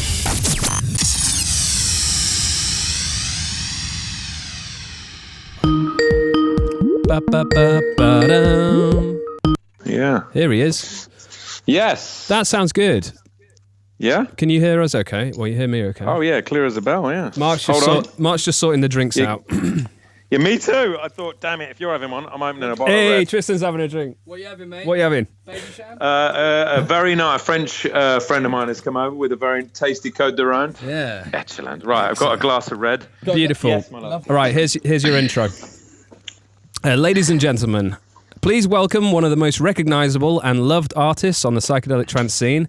Always reliable for creating the big moments at psychedelic festivals and parties around the world. He's one of the most infectious and respected humans in trance. Mushroom Magazine's Man of the Year 2005, 2016, and runner-up 2018. A man carved out of marble by the gods themselves. An all-around bloody good bloke. It's Tristan, everybody. Hey. Woo! Welcome to the show. Welcome, Tristan. This is actually Dick Trevor. You've got the wrong guy. No, I'm joking. All right, mate. How you doing, Dickie? Well, that's a very nice big up. Thank you very much. You're more than welcome. Very happy to speak to you guys. I've known you probably for 20 years or something now. Bloomin' hell, mate. A very long time since you were doing your sunrise parties in Manchester, yeah? That's right. I mean, I've mentioned this on in the 90s, in the mid to late 90s, yeah. Long time. I've mentioned on the podcast as well that you kind of held my hand when I sort of entered onto this scene and sort of guided me through those first few months. Well, I recognise the talent very, very soon. You certainly do. There's a man. There's a man who shows a lot of promise. And actually, didn't you just? Thank you, mate. And actually, when I was talking to you on the phone just 10 minutes ago, you were about to pay me a bit of a compliment. Could you repeat that, please? It was something about you playing my track, ADE or something. Well, actually, okay, I was at the ADE in Amsterdam, Amsterdam Dance Music Event, and I was with Rick Town from GMS. We got a houseboat, and he very kindly hosted us there, and we were having a bit of an after party. He's got a houseboat? And he's got a houseboat. They all, canals. And the best place to have a party on the water in Amsterdam. It's amazing. And anyway, we were there at, I don't know, 10 in the morning. He's like, Trezor, put on your best favourite trance tune of all time. And I was like, whoa. No pressure then. And Dick Trevor, who happened to be there as well, all the Nano guys were there, goes, what about Spiritually Correct then? Yes. Nice. Allaby, by yours truly. Yes. So we dug it out and we whacked it on and we were dancing around the place. Sick. It was awesome. Fantastic. That's cool. Yeah. Also one of the funniest and, one of the best track titles of all time as well. Oh, thank you very much. Given the nature of our scene. Did it hold up? Did it sound all right? Oh, it did. Well, it did. Well, that's the funny thing, isn't it? That's like you listen to that old stuff and you kind of remember it as it was then, but you forget how much it's moved on in the context of current. Yeah, but it really did. And what I noticed was how trance music back then really was more kind of hypnotic and trancey, less breaks, less build-ups. It was all about building the tension. Well, this is something that I wanted to talk about. I've got it in my my list of things. Like I was going to get into it a bit later, but now seems like a good time to get into it. Just how it's changed over the last 20 years. And as someone who comes from that original scene, playing those super deep DJ sets that we used to watch you play on a weekly basis, and what is your feeling now about how it's sort of how it compares? Because I mean, do you still get to do those kind of deep sets? Because I mean, I see obviously a lot, and I play those gigs myself, where it seems a little bit more. The scene more instantly people want instant gratification, and the dancing has changed. There's a lot of jumping and shouting, very very intense jumping going on. Which yeah. Well, do you know what that people post a lot of those videos that they might post an unfair kind of amount of those videos compared to how many of those parties there are, because they make great YouTube they really do content with the and drone. You look at that and you go, holy crap, that crowd's going it's really pumping. that guy must be really good. And in fact, there are just certain territories around the world where people kind of go slightly more ape than others. And so, there is that kind of breakdown, drop feeling. But I'd say there has been a renaissance in the whole Goa psychedelic movement in the last 10 years, which has stemmed from Goa, Shiva Valley, Hilltop, the underground scene that came up there. Suddenly, there was a whole new vibe of music, and it was back to the core. Yep. Possibly... When I say the core values, less melody, like the original Goa trance, very melodic, proper but it would be hypnotic and no breaks. It would just kind of crack on endlessly, spiraling into a vortex of unstoppable peak energy, which is what I'd say makes psytrance different from all the other dance music genres, is the peak experience that we're trying to achieve. What is it then? And sorry, go on. So I'll say then that now there's this kind of genre of the nighttime which has spilled over into the daytime, so the whole genre has become more psychedelic. That it's about losing the breaks, losing the breakdowns, letting the music just keep rolling and keep building. So it's kind of come full circle again. So it comes ebbs and flows, but where the music is at right now, I think is fantastic. It's I would say it's as good as it's ever been. What is it then that because I've got a specific sort of set of points in my mind what makes a piece of music psychedelic. What is it for you that makes psytrance psychedelic as opposed to something like for example, I think hypnotic music comes from just repetition.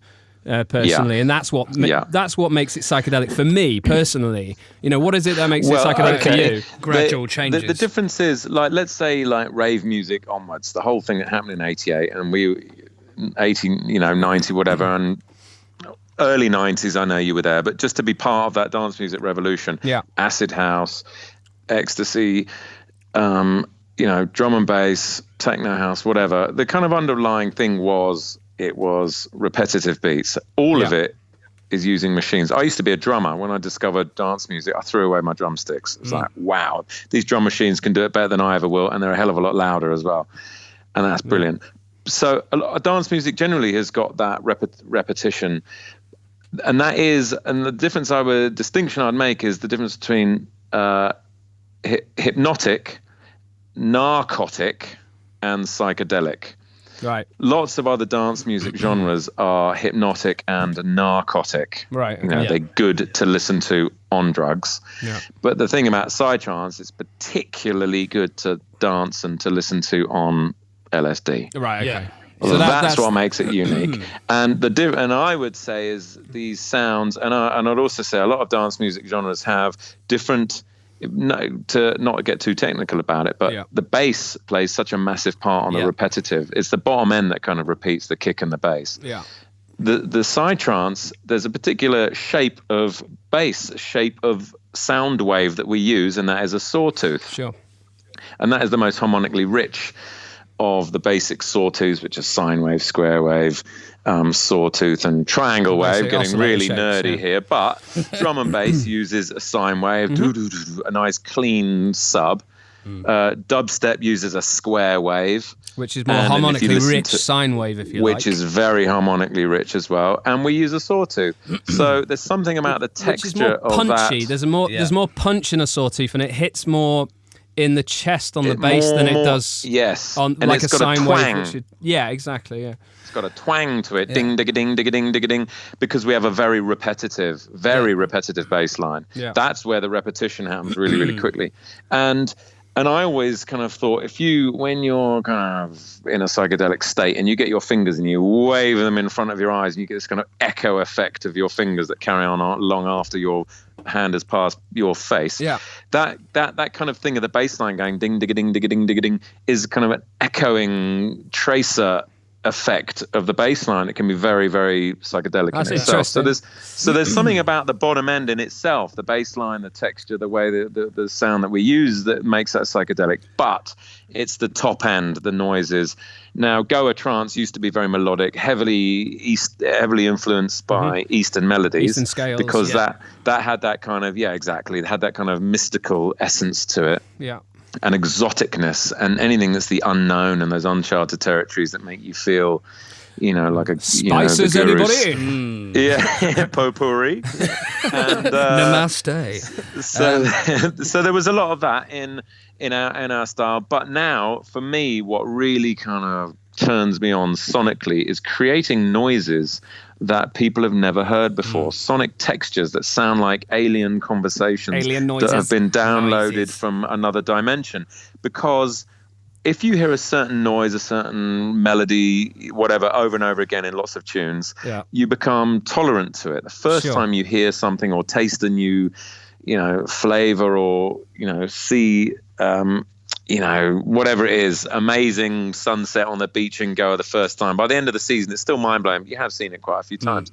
So it's about creating something new, pushing into new uncharted territory sonically, because that gives you this kind of cosmic, out-of-body, esoteric kind of sensation. Experience, exactly. So that's what makes it psychedelic for me. And I think there are other dance music genres that do that. Tipper, for example, the squelchy West Coast dubsteppy sounds. Some of that is really wet and liquidy and very psychedelic. So it's not exclusive to our genre, but you kind of see where I'm headed. Yeah, that's what makes it psychedelic. Yeah, I mean, you've managed to. I will say that you've managed to keep a kind of Tristan imprint to your sound throughout. I mean, the recent track, the Summer Solstice we played on the podcast last month, rather, that has Tristan percussion on it. I've been hearing that percussion for decades. And and also that grinding lead, which the first time you came to my studio, you taught me how to make that. It was something to do with LFO to the pulse width with a square wave shape. Something nice and nerdy like that. To give you that rip, yeah. And what are you? Well, it's funny. It's funny you should say that, is because here's the kind of the paradox of the exactly contradicting what I've just said, and that's about new, creating new sounds. But there has to be some imprint. But they're from also your, from your past. There has to be. It's important. Yeah. But so it's all about the kind of there's very much nuance as well of taking iconic archetypal psytrance sounds that are tried and tested that rip and give you that full total harmonic distortion sound that fill the sonic spectrum and give you this warm, uplifting, euphoric psychedelic feeling. So you've got to keep that. You don't just ditch in this quest for newness. You don't ditch everything that works. I think you just add to the palette of colors. Yeah. So let me just say then, I'd say what I've tried to do, you're kind enough to say, is like maybe a signature sound, an idiosyncrasy. Yeah. And I'll tell you why exactly that is, because the experience that I'm trying to create for people is the experience that I had on the dance floor on a large dose of LSD myself. The essence of what I'm trying to do to people when they listen to my music has not changed a single wavelength from that original motivation. So that is the constant. That's brilliant. That will never change. Well, that's a great answer. But that's where the interest lies for me, is actually taking something that's well known and possibly something from a different scene and blending that with something brand new. For me, it's not just keeping about everything interesting. new. Yes, I want something that people recognize or something, and then you can't change. You don't it. want to change. Yeah, you don't want to change the genre from outside the ballpark. You've got to knock the walls down from within. I actually quite like it when someone creates something with an old school feel, but with sort of more modern production. Exactly. Because it resonates with you. Because all those experiences that you've had to that sound all add to that resonate with that experience you've had. Exactly. But if they can you're in the same house, but you find a brand new room you never even knew you had. For sure. Awesome.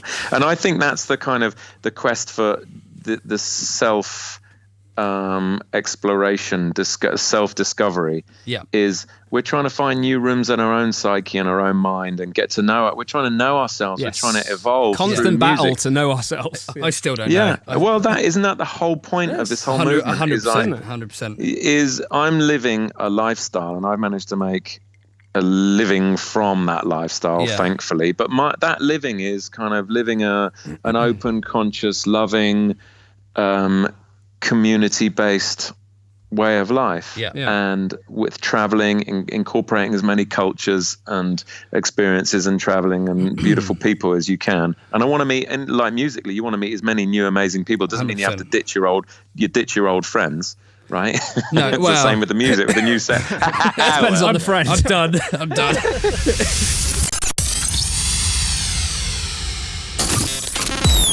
Hello, my name's Liam Neeson. You might have seen me from such movies as Taken and the other one. I like listening to Allaby Bedders. It helps sort out my murderous rage. You all right? Yeah, so we were having movie night the other night, Mark, and at home, and we watched The Disaster Artist. Have you seen this film? I haven't. The Disaster Artist? Yes. Or The Disaster... The Disaster from the Artist. North. Yeah. And it's an Oscar-nominated, I believe, film. Yeah. I haven't really got on board with the whole Oscar thing recently, so I need to know what's out there. So tell me. Well, it's based on I think a lot of people listening might know what this is. It's based on a cult sort of classic, and it's the making of. So it's the story of how this film got made. Yes, okay, so it's got James Franco, right? That's right. Yeah, I know playing exactly the weirdest man you've ever seen. No, I know. I've heard about this movie, yeah. Brilliant. Okay, so it's generally considered the worst film. Have you seen any of the clips of the actual real film that they based their film on? No, the original. No, I don't recommend watching the whole film because it is shit. It's the worst film ever made. It's not. I don't know if it is, but it's cult shit. Like it's brilliantly shit. Yeah. No, I've heard about this. I'll just play you one little clip from it now, and it stars the man who directed and wrote it, Tommy Wiseau. Hi. Can I help you? Yeah, can I have a dozen red roses, please? Oh, hi, Johnny. I didn't know it was you. Here you go. That's me. How much is it? It'll be $18. Here you go. Keep the change. Hi, doggy. You're my favorite customer. Thanks a lot. Bye. Bye-bye. I was working as a busboy in a hotel, and most of the film is like that. Yeah. It's basically a very strange man The thing is, I've never seen him before, and obviously I've got no context, but he sounds a bit... He looks quite a lot like a man that I used to run a trance night with. Are you going to name names? No. Does he talk like him? No. But they both speak with a strange accent, let's just say that. Does he talk like this a lot? This man, the actual man here who you see, Tommy Wiseau, claims he's from New Orleans. Narlands. Narlands. No, his accent's very strange for a Narlands man. Yeah. Old Franco didn't nail that one, did he? No, it's not. He nailed it. Oh, did he? Yeah, this guy just sounds very weird. It sounds like some Eastern European, it's a very strange, hard to spot. What's weird about Eastern Europeans? Nothing weird about that. Okay. Just saying, checking. this Sorry. man Sorry, listeners, saying he's from New Orleans. It's very, very strange. Hello, I am from New Orleans. Exactly. It's like that. Yeah. Yeah. It's exactly like that. What part of New Orleans are you from? From a small part around the corner. Other claims that he makes in the James Franco movie is that he's something like 27 years old. Really? Or something like that, like some ridiculous claim. And he's clearly 43. He's clearly in his mid to late 40s. Yeah. And also, he's just got limitless amounts of cash and no one knows where it comes from. He's able to pay like $3 or $4 million to make the shittest film ever. Right. It is great. It's a good watch. There's no answer as to where that money comes from. No answer, and they still don't know to this day. Right. He's very secretive, but fascinating character. Yeah. So anyway, the point of this was basically the film that he made for this a young boy who he met in theatre school. Young boy? Well, a younger man than him who became his friend, and he thought, let's write a movie and we'll both star in it. Yeah. And in the film, this man is called Mark. The character is called Mark. That's what you thought of me? Well, I just thought it might be fun. What I was thinking is, Mark, maybe I'll put together a bit of a soundboard and we'll see how it goes in terms of we can add to it maybe month to month. Have you made a soundboard now? I did make a soundboard. You made a soundboard? Yeah. Right, my preparation is really shit. If you can hear... That's my preparation. Sure. So, but I have technology at my fingertips, you do, Mark. You so, do. Fuck's sake. So, for example, just let's see how this might work. This soundboard, yeah. You've made a soundboard. Well, I've made it just out of cuts from this film. So maybe just, what did you have for breakfast, Mark? I had porridge. What a story, Mark.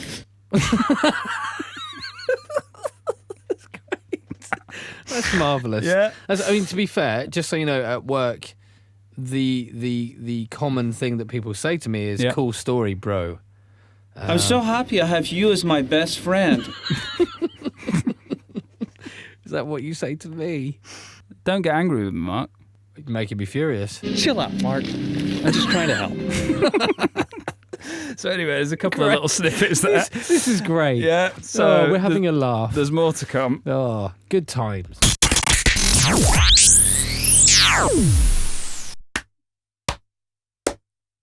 Come, you will see me. We live in a medieval land. Come see us, Allaby and Bedders. We will make you grand.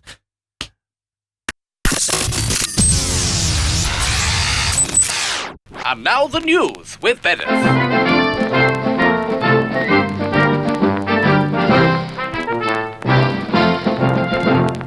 What's the news, Bedders? A lot of women in the world currently are taking MDMA wrapped in cheese in dinner parties. Okay, why are they doing this, Mark? Okay, now it's called bréing. Okay. So an English newspaper called Metro spoke to a 50-year-old businesswoman who said she regularly hosts MDMA-fueled dinner parties at her London home. Right.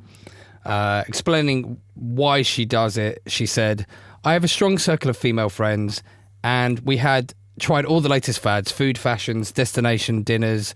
Is this what they get up to in East Dulwich when they all get together? Exactly. This is a craze that is sweeping the world. Right. Okay? I get the... Hang on a minute. Let's break this down. So I get the MDMA bit, because I guess that's fun.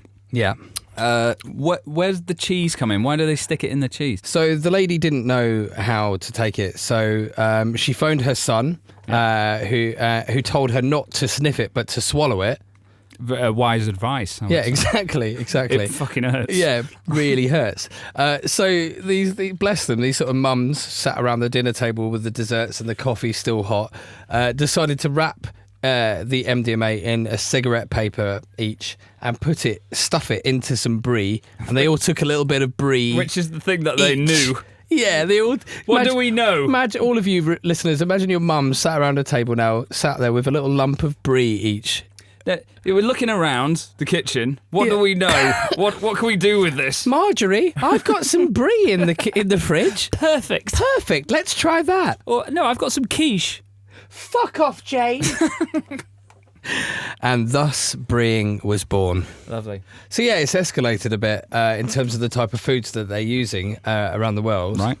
A media executive who's 42 and married with 2 children said her friends get together without their kids once a month for a dinner party where it's become customary to take MDMA, which they bury in hoisin duck pancakes. That's lovely. So after... That's a bit... Yeah, I like that vibe. Yeah, I would actually really like that because it's my favourite food. How would you do it other than hoisin? Possibly in a burrito. Lovely. I might go, curry. Curry? You like a curry? Yeah, it needs something to disguise that. Definitely not in a roast.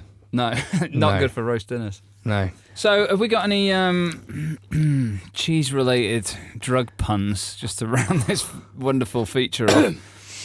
High on cheese. Oh, I'm cheddared out of my face, mate. Mate, I'm absolutely stiltoned.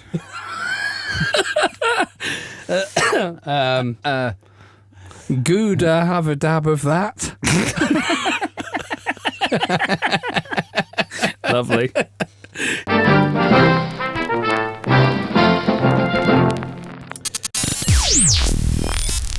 Allaby and Bedders. Surprisingly short when you meet them. I've been looking into some courses, of a more holistic nature. So what, are you maybe thinking of opening up some kind of stall in the... Maybe a stall, maybe some kind of... the healing field? Yeah, some kind of healing field vibe. Maybe, I was looking down the sort of the crystal healing. You know what? I always thought that about you, Mark. This is it. That would really suit you. I'm a very spiritual man. Yes, you are. Thank you. Yeah. Spiritual, love vibes. Yeah. They're my favourite thing. Vibes are your favourite. I love a vibe. Yeah. Okay. And I hope you all do too, listeners. So anyway, scrolling through different courses. What did you find? I'm going to give the official name of it. I don't care. Hopefully we won't get sued. The course is called Sacred Sexual Awakenings. Okay. Okay? Yep. Now, he's a bit of a tantric legend. He's a bit of an interesting character. I mean, I like him already. Yeah. Basically, this guy called Shaft. Great name. Wasn't that a 60s... Yes, it was also a 60s cop, yeah. Absolutely right. It was a blaxploitation film. Who is the man? There you go. So it's not the same Shaft? Yeah, no, different Shaft. Okay. This is an Indian from Right. Croydon. Brilliant. I believe he's Indian. Anyway, so yeah, he works for a TV company. It worked for a TV company in sort of art direction. So the beginning was he essentially was involved with starting off this troupe of people who dressed as unicorns at parties. Okay. And I'm going to play you some clips of it and we'll see what you think. I had a vision when I was in Jerusalem that I was this unicorn god. Everyone just said I was mental. Basically, I don't really fit out there. Okay, so there's a man with a unicorn horn on his head. So yeah, a group of unicorns there, and there's Morning Gloryville, which a lot of you will be familiar with, people dancing. Oh. Fabulous unicorn. Well, the second I met him, I became a unicorn, really. He's a very enigmatic character. Adventurous, sexual, erotic. Shaft's got this amazing, vibrant personality. Okay, so this is some sort of counterculture that I'm not aware of. Yeah, where exactly. people wear unicorn horns on their head. That's it. And then go out clubbing. That's it. But they've turned it into a thing. It's a thing. Okay. They call each other unicorns. They have their own unicorn name. So one, I don't know, we'll go through it. We'll hear their unicorn names. But anyway, please carry on. I'm loving it. Let's carry on. You're loving it so He's far. the one with the vision. He's the one that knows what he's doing. He is like a catalyst for a fire that keeps on burning, basically.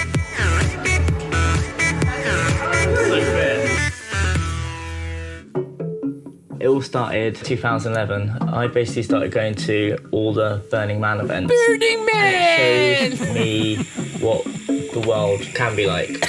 That's where I was born as a unicorn. Of course you were. I basically ended up travelling the world by myself, being fabulous. Very manly. Well, being fabulous is... I like being fabulous. Nothing wrong with that. Nothing wrong with that. Which is a business. So there's a group of people dressed as unicorns there. I'm Sammy, also known as Sassicorn. I'm a pureblood unicorn. Pure I'm blood also a unicorn, professional Mal. kids entertainer. So she was I'm born a Amy, unicorn. I do crafts, but I'm also a cosmicorn. I'm Miles, and I'm the Metricorn. I mainly do bookings for festivals and parties in London, as well as DJing. I'm Emma, and I'm also a fabulous unicorn. That's the most awful thing I've ever seen. They just fully slogged on camera. And I was like, she's fit. And then I had a dream about her. Then I had another dream about you. Yeah. And then we had full intercourse. Brilliant. Yeah, basically. Thanks for sharing. Who doesn't like full share intercourse? love, where a lot of people just want to I love tear full you down, intercourse so with a I unicorn. feel like I've found my unicorn family, and I can be free to. So, okay. These people all that we're watching right now all have huge unicorn horns on their head. Yes. And they're basically, let's face it, all on drugs. I don't know if that's true, and I don't know if that we'll You be don't think? libelous to say such things. We'll carry on playing it. Let's see some more. Okay. Spread it far and wide because everybody needs a bit of unicorn love. We're looking for a third hot female lover. Well, you want to have sex with other men as well, don't you? Which is fine. Let's get that sorted. Fine with that. Just want to check. Do you want to have sex with other men? Life is, sometimes not fair. Okay. Okay. Unicorn HQ they've cut to you now. Put a little It's ad a out. house. Where are the other unicorns? I haven't left it upstairs. They're upstairs.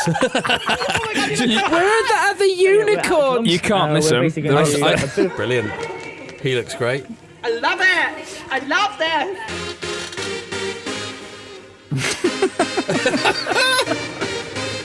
I don't know what you're laughing at.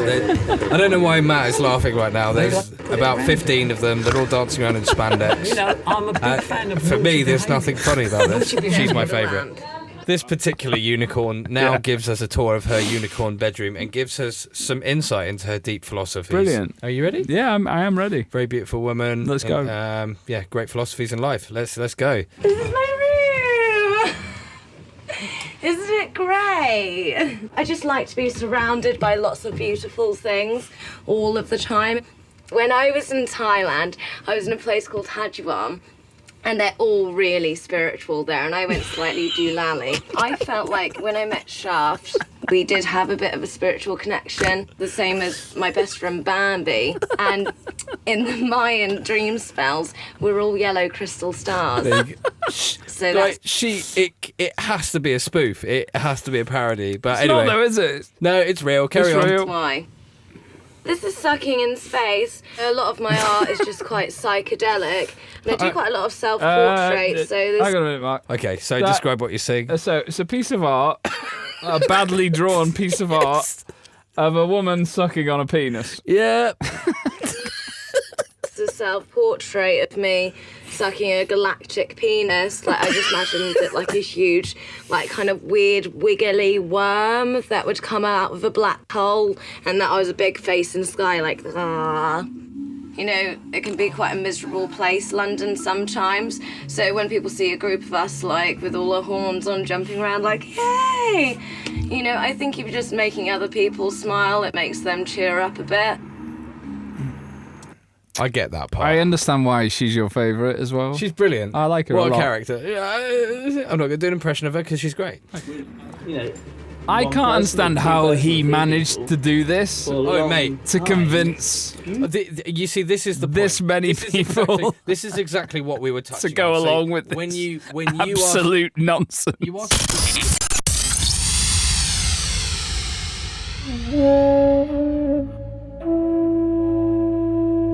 Namaste, guys.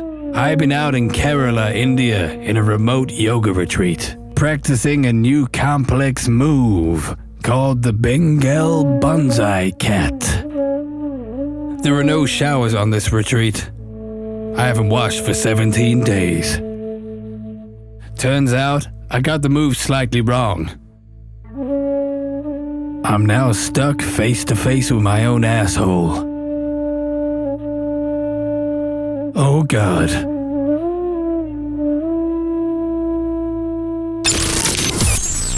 You often mock the way I dance, don't you? You have terrible dance moves. Have it. Well, I mean, that's unfair. You look like some sort of demented lizard. Insect. Yeah. I don't know. Your arms are quite flappy. Yeah.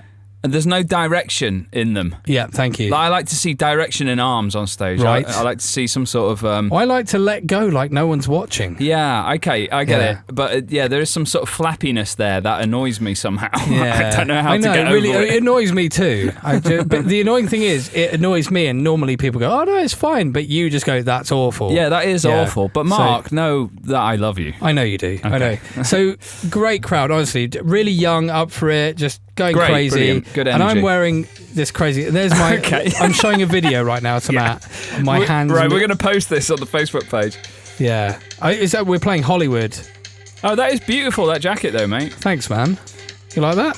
Good I crowd, do. isn't it? Yeah. Smoke. Lots of smoke. Lots of smoke. Good smoke game. Yeah. No, it looks great. Looks good. So yeah, no, not sure you look quite as good as Leon. No, I mean I definitely don't look as good as Leon in well, that none jacket. of us do. But yeah, no, Boomtown was amazing. It was awesome, lots of fun, and yeah, then we went home straight away afterwards and came back here. So what happened on the way home? No, that was a different festival, mate. I played at Audio Farm last week. Hamish and I and Marcello Simi, or M Theory, played Audio Farm Festival up north in England. So One Tribe, I think it's called, and they got several stages with techno and trance and what have you. Whereabouts up north is this? This was near to Kidderminster. Oh, Kidderminster. Yeah. Anyway, played there, and we did our gig, and then afterwards we went to the artist management office and said, we need a taxi home. They said, well, actually we can't get any taxis, but this guy's going to give you a lift home. And all of a sudden an ambulance pulls up. All right. That was our lift. Right. Our lift was an ambulance. Okay. Did they assess you beforehand? Well, I mean, when you walked into the office, did they look worried?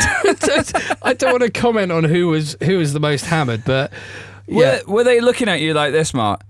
Oh, nodding. Yeah, ambulance. Yeah. Well, yeah, anyway. Did they pick up a special phone and dial a special number when you walked into the office? Now, which one of you had they clocked before they called this I have ride? a feeling it might have been myself. Okay. I played first, so I was allowed to get more hammered. So you saw this ambulance pull up. Yeah. You obviously thought, this is not for us. It's not for us, exactly. Definitely not. So we had this is for some sick person. I don't know, man, but either way, we got a lift home. All right. Was it an ambulance driver? Proper ambulance driver. I started videoing it. Really? A proper ambulance? I can show you the video. That's who they booked. That's the artist we got the lift liaison. in the ambulance, and we tried. I videoed it, and I said, say hello, and he said, please don't put this on social media. Okay. So basically, this video won't be on the Facebook feed. Or will it? Or will it? Yeah, we asked whether he could put the siren on the way home. He just wouldn't do it. He wouldn't go with it. No, even on a country lane. Oh, that's a shame, isn't it? Yeah, but it was really fun. Three of us getting a lift back in an ambulance. Yeah, that's fun. I mean, perfect, really. Yeah, it's great. It was great. And then I threw up when I got back. Did you? Yeah. When you got out of the ambulance. Yeah. Mark gets a bit sick sometimes. Like a 16-year-old girl. Mark, you're on now.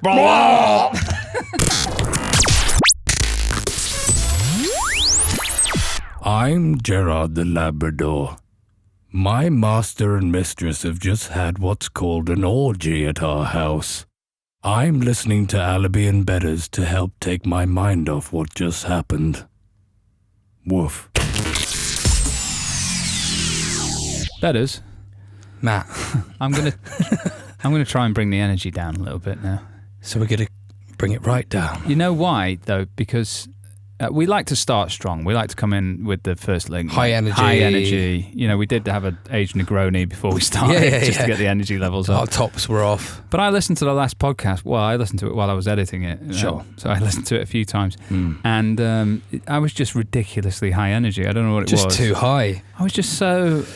And I was just like, just calm down, Calm down. That's not actually the way you are most of the time. I mean, it is. I'm quite... Is it?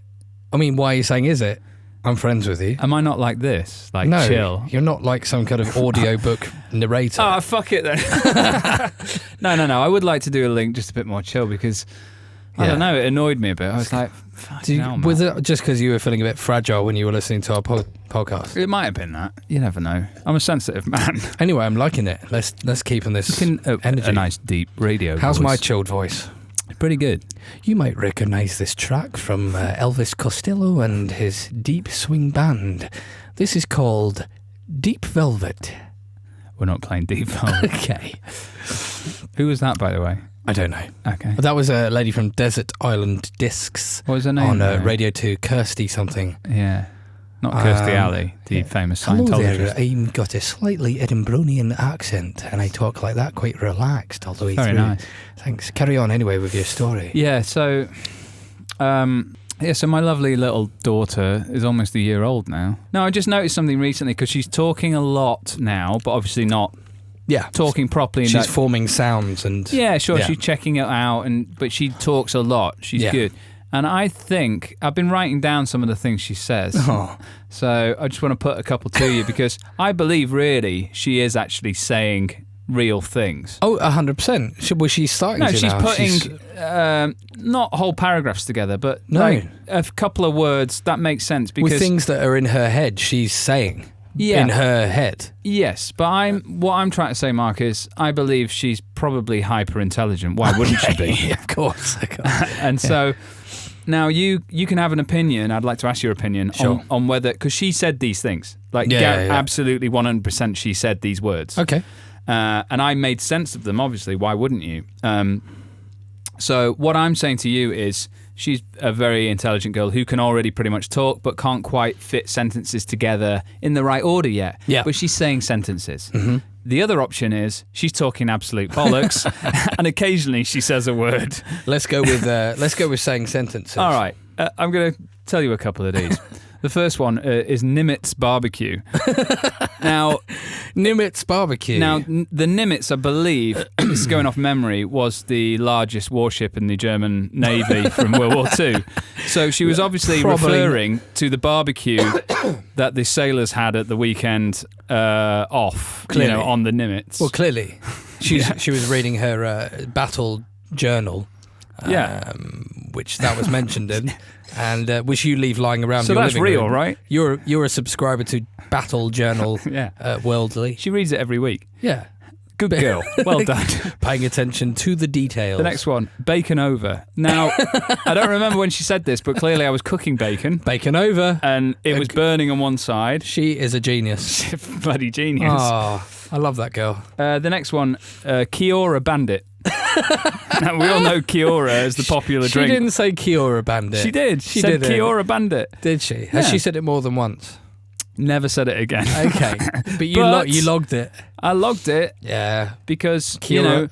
Now, why would she have known the popular drink from the 90s, Kiora? 80s, mate. That was probably nonsense, wasn't it? Kiora. Oogie boogie boogie boogie. Kiora. It's not. It's just for me and my dog. Yeah, that's the one. That was the catchphrase. Yeah. The next one she said was, "Yeah, pickle."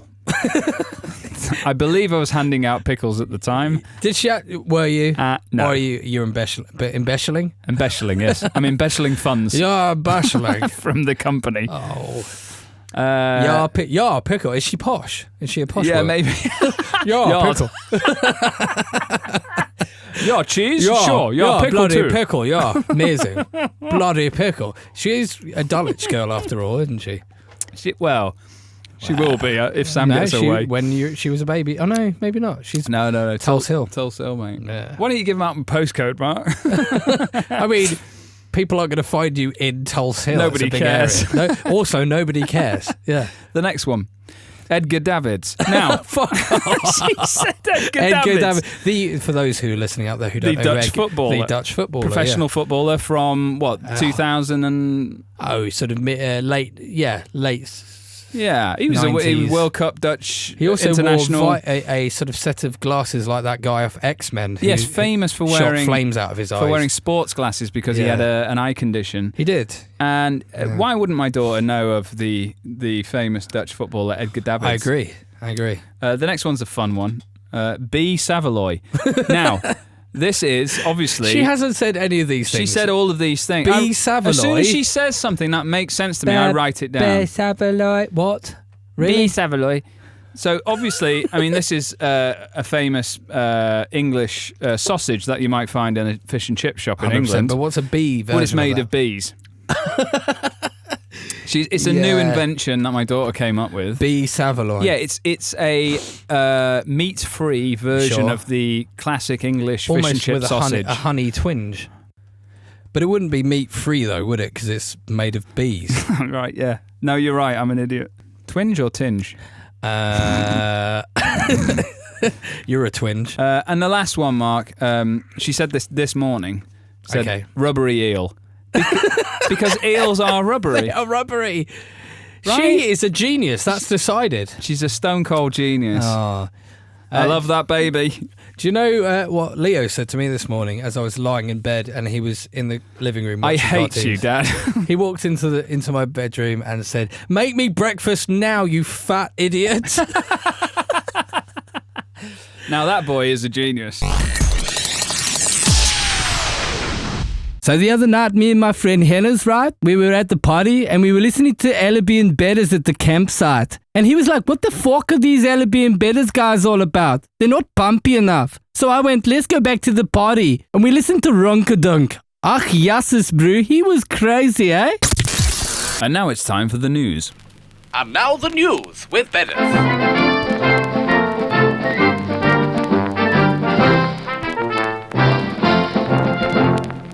What's the news, Bedders?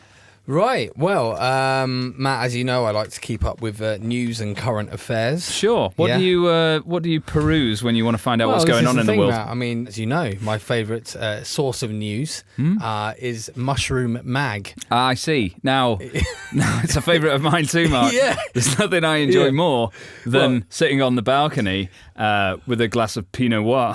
Absolutely. And a good read of Mushroom Magazine. Now, for those of you who are not familiar with Mushroom Magazine, it doesn't teach you how to grow shiitake fungus. No, it doesn't. No. What is Mushroom Magazine, Mark? Mushroom Magazine, I guess it's been around, for a long time in this scene, and it's there as serving as a sort of a advertising force. Yeah, I mean, it really is there as a representative of the psychedelic trance scene and talks about. Is it? Well, okay, it's mostly just adverts. Yeah. And clothes. Okay. But there are articles, in it, within it. Sure. What did you find this week? Well, then? I stumbled across something and I was instantly drawn back to a comment that was left on our SoundCloud page on the Noisily special by a lady, referring to the fact that there were no female DJs at Noisily. Oh, yeah, I remember that. Okay. Yeah. So I saw an article and the title of the article was Sexism in the Psytrance Scene. DJs, only something for the boys to look at? And that is a fair point by the girl who left a comment saying there wasn't enough. Well, there wasn't any female representation at Noisily. There's no girls on the lineup this year. This year, there have been plenty. But I can understand that. And but yeah, you're right that the sexism in the psytrance scene ? DJs, only something for the boys to look at. Now, first of all, I don't understand why you call a girl a DJ. I'm not on this. I don't understand where the separation is there. Well, no, and that is the sexist part of it, is actually having a separate name. No, I've just always felt that it was silly, but I'll tell you what, Mark, it's not only the fact that it does separate the sexes having a different name, DJing, it's the fact that it's a shit pun. It is really shit, isn't it? It's a shit pun. It's a shit pun. That almost annoys me more. So what if it's a man? Should we call it G. James? Very good, Mark. Huh? Brilliant. I thought about that. Did or you? D. Jeff. You should shoot yourself. Okay, I'm gonna go and shoot myself. God, you thought about that? No, but I think it is. I think it goes against everything that it's trying to stand for. Like, people complain about there not being enough female DJs out there, but when there is one, they kind of label it in a different way. Well, I think let's just wipe this out. Actually, this is just two. To be fair, this is just two blokes sat in a room. This is our opinion. Absolutely. So I'd like to hear everyone else's opinion on this. Are we wrong on this? I don't know. Yeah. I think so. What, are we going to start a campaign? Are we starting a campaign? Yeah. Is that what we're doing? Bit. Well, get in touch and Yeah.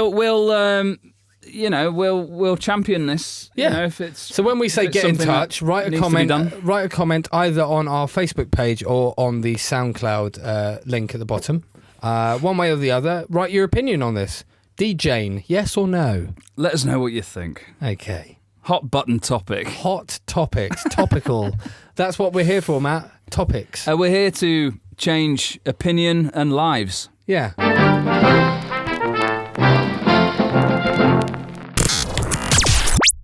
Oh, hey guys, me again. I'm just laying by the fire with my ladies on the shag pile carpet. And we are listening to Allaby and Bedders in bits. It gets them going. Coming up after this next track we're going to play in a minute, we've got the interview with Rick and Jake from Tongan Groove. Yes, we do, Sugar Plum. Yeah, we should actually mention that we recorded it over Skype. So yeah, the audio quality is not great. We'll try and get it better next time. It is Skype, so we had to edit out some parts that were just we couldn't hear what was going on really. Yeah. So we apologies to the boys and to the listeners for that. But yeah, we should also mention that since we recorded the interview, they've now got a #1 album. Yeah, #1 in, what was it? In trance? I think it's in prog like house. progressive house, something like that. #3 overall, I think. Was it #3 overall? Overall, right now. Really well done, guys. Amazing. Really awesome. So good Huge. job. So they don't really need this horrendous promotion You from need this. no help from us whatsoever. If anything, this might make it go down in the charts. Yeah, that's true. So, if anything, our podcast might get a hit off their album their success. Their really faint-voiced interview might make the But yeah, I did want to ask you a relevant question on this subject. Right. Yeah. You keep taking the piss out of me because of the way I say tongue. Well, that's not how you say it. Right. How do you say tongue? Tongue. It's a silent G, you northern monkey. Tongue. Tongue. How do you say it? Tongue. Tongue. Tongue.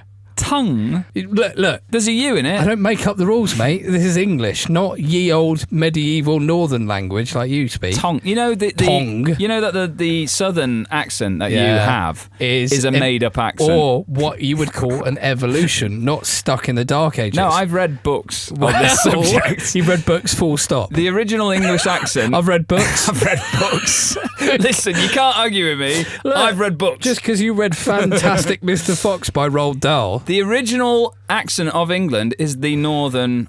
I thought it was the West Country, the farmery one. No, it's a northern accent. And what happened was the upper classes decided that Britain should have an accent which brought it into as it should be, not that northern monkeys. The kind of BBC English sort of accent. So they sent people out to schools around Britain to train people to speak in this way. Okay. So your accent is a load of old bollocks. Well, I've got a TV accent, so...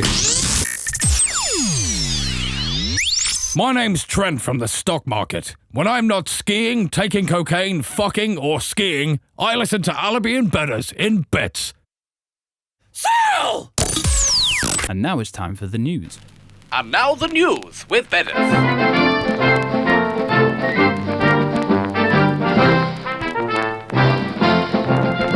What's the news, Bedders? Well, I mean, right, so, you know, you and I both play electronic music, yeah? That's true. We're both fans of the form. Love it. Of electronic music. Now, for me, one of the meccas of electronic music, apart from Berlin, before you go down that route, would be the magical Balearic island of Ibiza. I've never been there. Have you never been to Ibiza? I've never been there. Okay. So what do you think of if you think of Ibiza? Like, I think of English people getting wasted. Yeah. But there's also, I've been reliably told that there is a beautiful other part of the island. Yeah, exactly. Which is a bit more hippie, a bit more, you know, maybe our scene. Yeah, 100%. There's many sides to Ibiza. I lived there myself. I was lucky enough to live there in 2001. Very nice. Old enough. How long were you there for? I was there for about 8-9 months. Excellent. Yeah, so enough time to sort of get the feel of the place. Yeah, had a great, 21 years old, lived there on the island, did various jobs like selling jewellery in clubs. I was candy That's what you do at 21. Yeah, sold jewellery in clubs. One of the jobs I had was working in a famous club night called Manumission. You heard of it, yeah? And I was Candy Boy, and my girlfriend at the time was Candy Girl. Okay, hang on a minute. Just Yeah, hold I haven't right told you there. that part, have I? No. Yeah. So you just said I was Candy Boy. Yeah. So what does that mean exactly? So basically, is that your stage name, or is that? Yeah. So basically, or are you selling candy? So basically, the people that ran Manumission met myself and my girlfriend at the time, and we basically had to dress up. I had to wear, well, she, more to the point, got to wear French sort of underwear-y type stuff and be all sexy and throw sweets out to the crowd. Very nice. I had to wear pink hot pants. Oh my God. And a cowboy hat. And I threw. Did you have a sign that said Candy Boy? No, I didn't. But I had to throw sweets out to the crowd from a podium. No, it's worse than I thought. It was so. I mean, nothing wrong with that, you know. But Sure. It was. Well- it was quite camp, considering I'm a straight man. Anyway, yeah. So that was one of my jobs in Ibiza. Okay. But anyway, listen, Ibiza for me means a lot. You know, one day I'd like to retire there, and you know, it's a magical place. But anyway. Lots of legendary people have played in Ibiza, man. Absolutely. All the legends. Yeah, to name a few. Carl Cox. Sure. Sven Väth, as the Germans pronounce it, you know. Now, Matt, here's the big news. Yeah. Paris Hilton. DJ Paris Hilton. DJ Paris Hilton. Okay. Which she obviously is best known for. She has actually announced that she's going to be packing up her pre-recorded sets and finishing her residency at Amnesia in Ibiza. Oh no! Now, please don't let that happen. Is this caused an uproar? Yeah, locals are sort of gathering at the airport. So as we hang on, speak. she had a residency. So yeah, Paris Hilton had a residency. Now for me, Ibiza obviously has its special meaning. So 7-hour sets from Carl Cox on the terrace at Space. Sure, Richie Hawtin, all these fucking amazing guys. Hilton, she turned it into a bit of a Hollywood show with the red carpet and what have you. Mm-hmm. She's decided to hang up her headphones, pink diamond encrusted headphones, and she's given this press statement. I would like to thank. Should I do it in that voice or what voice? I don't know. I would like to. That one. Do the first one again. I would like to thank. Do the second one again. I would like to thank. Yeah, that one. Yeah, good. I'd like to thank my fans for their loyalty. We've lived 5 wonderful years in Ibiza, a very special place for me, but that is over now. Ibiza has a... Sorry, I can't even Just do it normally. Yeah. Ibiza is a magical land. I've been coming here since I was a teenager. Okay. I feel like if I were an island, I would be Ibiza. That's beautiful. Yeah? Very deep. I like it. It's fun. Multi-layered. Yeah. Multi-layered, right. So this is why Paris Hilton would be Ibiza. Mm-hmm. Okay? It's fun. It's... Right. It's fun. It's fun. Yeah. It's like a... Tick. This fun. This is Paris Hilton's Tinder profile. Okay. I'm fun. Yeah. The energy, the music, the people. She also said she'd be releasing a deep house and techno pop album. I some love point. deep house and techno. No, but a deep house and techno pop album. I don't know what that is. According to Mixmag, they don't know what the fuck a techno pop album is either. Right. Okay. Paris Hilton also famously once shouted to a crowd of Indians in Goa. I saw this video, Matt. I don't know if you've seen it. I've heard Goa is literally the Ibiza of India. Is she going to Goa now? You know what? She's already done it. All right. And she's heard it was the Ibiza of India. So... Well, it is in a way, isn't it? I don't know if that's true. No? No. Oh, okay. I mean, I suppose it is. It is, But it's just the way she said it, and she dropped the microphone on the floor and went, let's rock this shit. Yeah. Anyway, so right. Paris, here's the thing, ladies and gentlemen. You go on. The island's going downhill. First, we lose Space. Then, it's domino effects. We lose, Hilton. I mean, I've never heard her play a pre-recorded set or a real one. Bless her. I think good luck to her. Good luck to her. What's she going to do now? Well, I mean, anything she wants. Well, clearly really. She's going to be producing techno pop by the looks of it. I can't wait to hear it, man.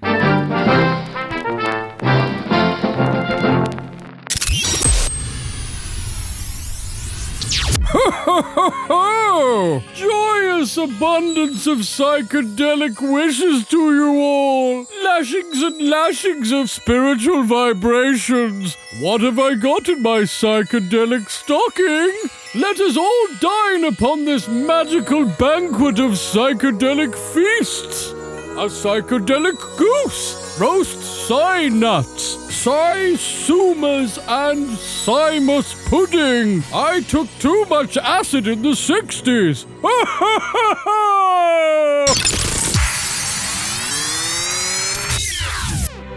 Oh, yay! Christmas. All right. Oh, present time. We're sat round the tree. Yeah, we are. We're sat around the tree. Well, the mic stand. Myself and Bedders. Yeah. And we got a big bundle of presents. Dad's going. Now, yes. Sorry, I've cut you off. Well, I was going to say, Dad's going to divvy out the presents now. It's the way we do it in my house. Are you my daddy? What? So, I should set this up a little bit. We said to each other, let's set a cap on that, £20 each, and try and get 4 to 5-ish 4 to 5 presents, yeah. For 20 quid. So how did you find it? I found it quite challenging. It was challenging. I've gone. You had to get quite creative with I went the present creative, buying. and I also just I found some stuff that was on sale. To be honest, mate, it looks to me you've got more than 5 presents. How much did you spend? It looks to me you spent more than £20, which that means you broke the rules. I might have broken the rules. Which means I win the game. You win the Christmas game. What do you win? More presents. Yay. Yeah. Because £20, 5 presents, means that, to be honest, my presents to you are shit. Yeah, I bought at least 1 or 2 thoughtful ones. We bought a couple of, mostly silly. Let's just say. Well, that. let's say no more. Let's each grab a present from the pile. Okay, right, we're going over to the present. Right, what am I going to choose? Go over to the tree. Yeah, okay, here we go. Right. Hang on a sec. What am I doing first? What's this one? No, that's for later. I'm going to go with this one. I'm going to go in with one that Mark will enjoy. Okay. Come on, Mark, stop dilly-dallying. This is a small one to warm up. Exactly, it's a warm-up present. Warm-up present, okay. So here we go, here's your present. So, all right, I'll open mine first then. You open yours first. That's exciting. And there is a story behind this one, I think. All right, well, hang on a second. Let me open. Very well wrapped, I must say. Yeah, I took my time watching Ricky Gervais stand-up rapping. I wrapped mine really quick. I took time with mine. Rubbish. It's taking a bit of time for you to open it as well. It really is. It's too well wrapped. Oh, there we go. My music notes. Yes, it's a book for you to make your music notes. Now, why do you think I am giving you a music notebook? I might have drawn something in your music notebook and one of your clients found... Mark, while we were making a tune, I believe Mark drew a penis. I drew a penis in one of Matt's sort of little notebooks that he's got on his One of desk. those comical penises? Yeah, like we call it a sacred. It's called a sacred. I drew a penis in one of his music notebooks. It didn't tell me about it, just left it there. And then I was sat with a client a couple of days later. A female client. Yeah. Luckily, she was all right and a bit of a mate by this point. She wasn't a new client, thank God. Yeah. And I don't know, I alluded to the notebook, maybe just write these notes down in the notebook, and she opened it up, and there was Mark's penis. It wasn't my penis. Well, it was. It was a penis that Quite I drew. literally, it was your penis. Yeah. So there you go, you've got a new notebook. Thank you very much for that, Mark. That's very nice. Thoughtful, and it looks like a passport as well. It looks classy. It's very small, which suggests to me that you think I don't have many notes to write about music, which is probably true. I promise to you that I will not draw any penises. Right, that's very nice. Now you open that one. Open your present now. Okay, excited. Come on. Oh, this is going great. Oh, already a brilliant link. Okay, right. Now, lovely. Ooh, what is that, Mark? Right, this is Top Trumps, which is a classic. I don't know if it's famous around the world, Top Trumps. I think it is. Is it? Okay, it's but a card game you play. This is Chelsea. What's your favourite football team? My favourite football team is Chelsea. Now, what year is it? 2013 to 14. Now, the 2017 to 18 year was £2 more, which would have pushed me over budget. But may I So add, I went for that one. That particular year was the year we won the league. I don't think it was it? Because I think I checked it online. Maybe it wasn't. It's sealed. You should have opened it so I could get it open for the sake of the podcast.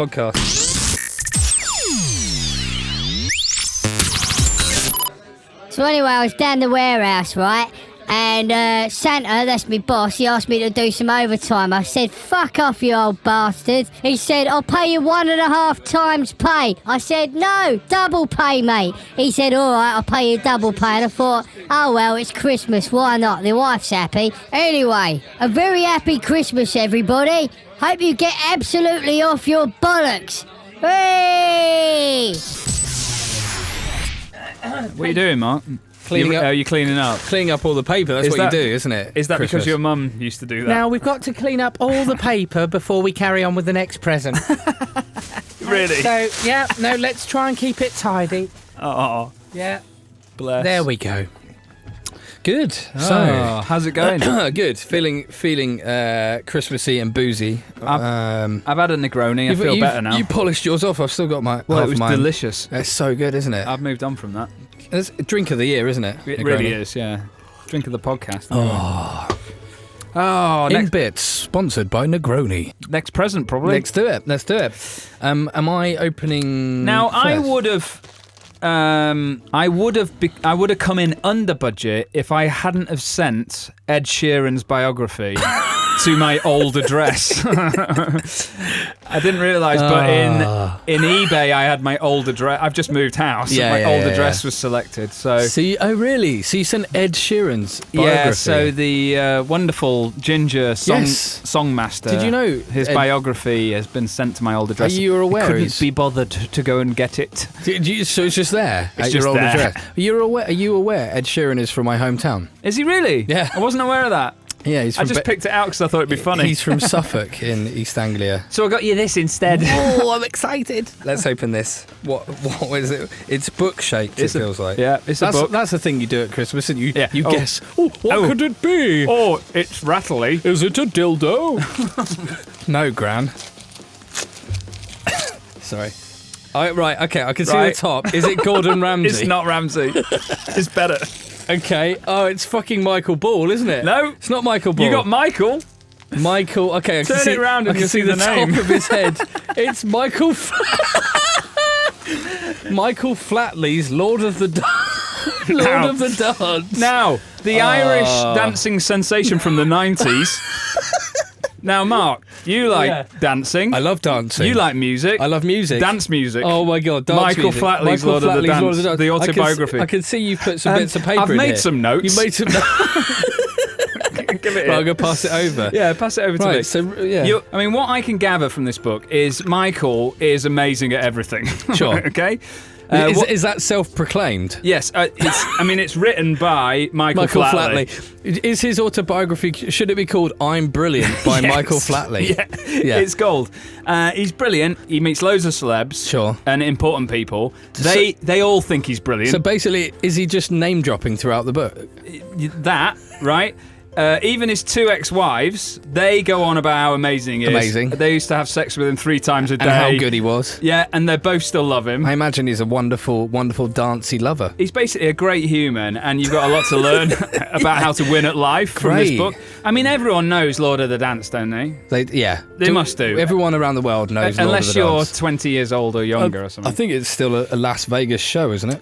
I mean, the pictures in this book are exceptional. I can't wait to read it. This kind of sets up the vibe of the book. If we look at this one here. Yeah, sure. This is Flatley going back to his high school reunion, okay? Is that him there? That's him. It's an anecdote in the book. Sure. It's the high school athlete, or would have been the high school athlete. Right. You know that guy in the school? The jock. The guy, yeah. The jock. The Yeah. guy. Who I fought in a boxing match in front of the whole school, and I won. And he won. Of course he won. And this guy was the first guy at the reunion to come up to me and go, "Well done, Michael. Nice to meet you, mate. Yeah. Nice to see you again." Yeah. And he says at the end, he's a great guy. Lots of pics of him hanging out with really attractive women. Which attractive women have we got here? Well, so far these aren't celebs, but they're really attractive what's that women. page called? Me hanging out with hot Exactly that, yeah. With sweet 90s hairdos, by the way. Yeah, they were great. If you see that. That's another big theme of this book, is him having lots of saucy time with very attractive women. Right. Well, it's good that he lets us know how many conquests Look he's at had. the chin there. Wow. Wonderful stuff. He's so humble. That's great. Oh, this one's great. So, Very humble. Again, always humble. Lord of the Dance opened at the Point Theatre in Dublin, 1st of July. I couldn't have asked for a warmer reception, but it wasn't until the 5th encore that I began to cry. Yeah, 5 encores. I'll just show you that pic there. Oh my God, that looks like Ricky Gervais topless. He's got in shape, out of shape bod, hasn't he? In shape, out of that is a thing. In shape, out of shape bod. So it's sort of slightly flaccid six-pack. Look, loads of birds in a hot tub. Yeah. Loads of... Jesus Christ. And he says that night we got through 130 cases of champagne. Oh, just what? Yeah. He's a man of the people, man. So he knows how to party as well as be humble. Oh, God, yeah. And he can dance a bit.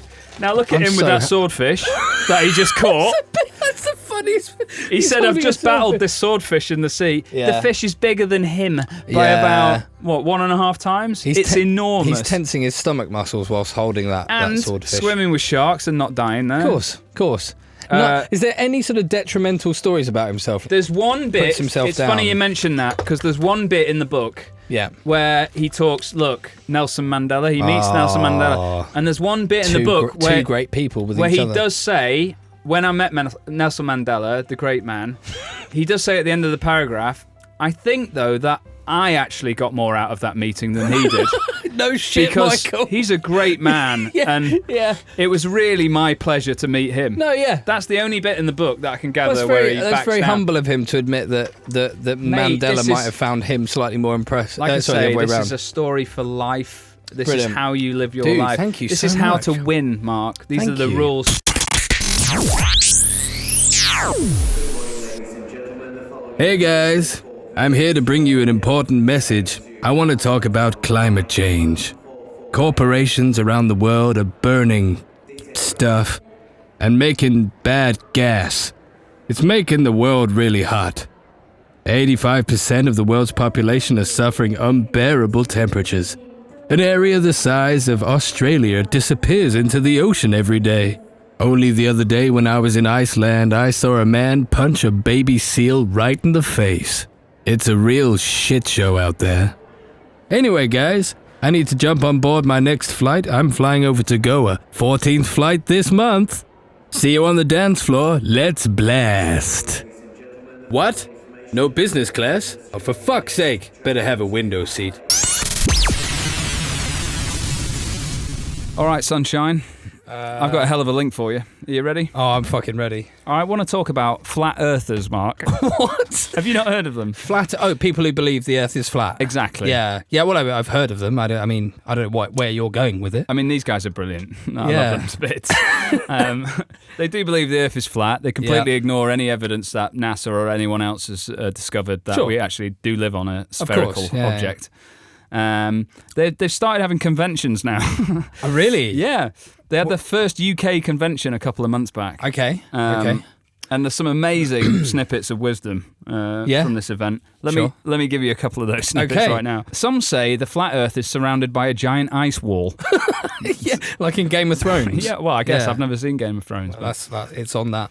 Some argue Earth is a disk that's protected by an invisible dome called the firmament. So they're claiming that it's the Earth is blocked by an invisible ice wall. I don't even understand that sentence, but yeah, these are all claims by the Flat Earth Society. Jesus Christ. Okay, so guest speaker Darren Nesbitt, great name. Brilliant. One logical possibility for those who are truly free thinkers is that space-time wraps around and we get a Pac-Man effect. Yeah. So what he's suggesting is when the stars cross the sky, you know, in Pac-Man, if you went off to the right, you'd appear again on the left screen. Yeah. That's what he's suggesting, that the stars teleport from one side of the horizon immediately to the other. It's awfully well thought out, but it's unfortunately we have had people in space to prove it.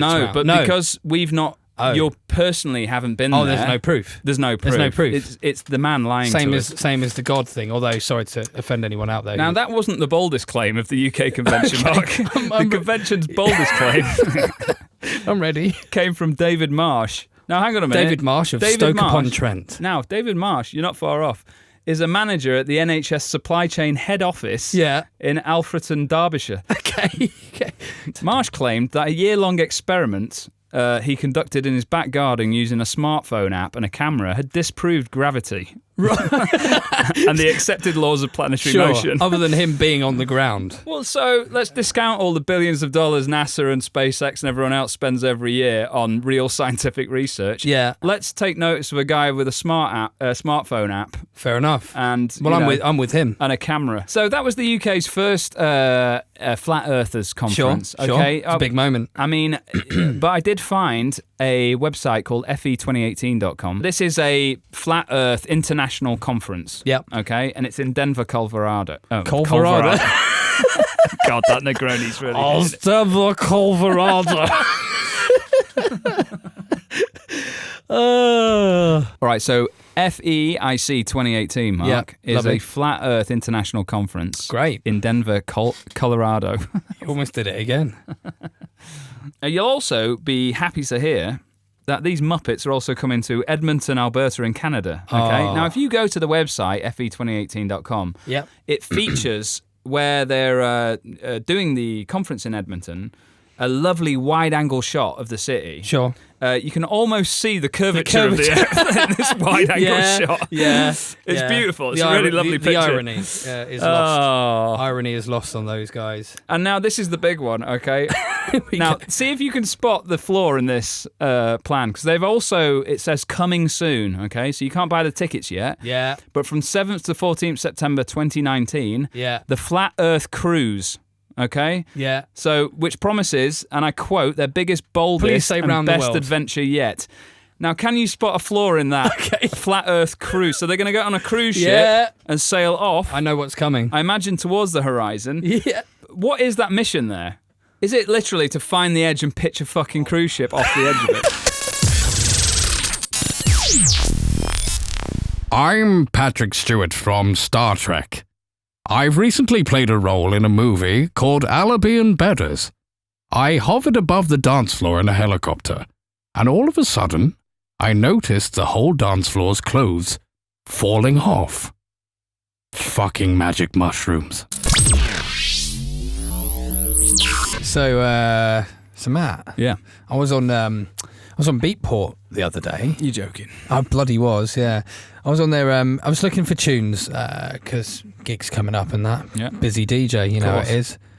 Jetting around the world. Yeah. And anyway, I was looking through the techno stuff and, you know, obviously looking through the psytrance bits. Sure. And one thing really stood out to me.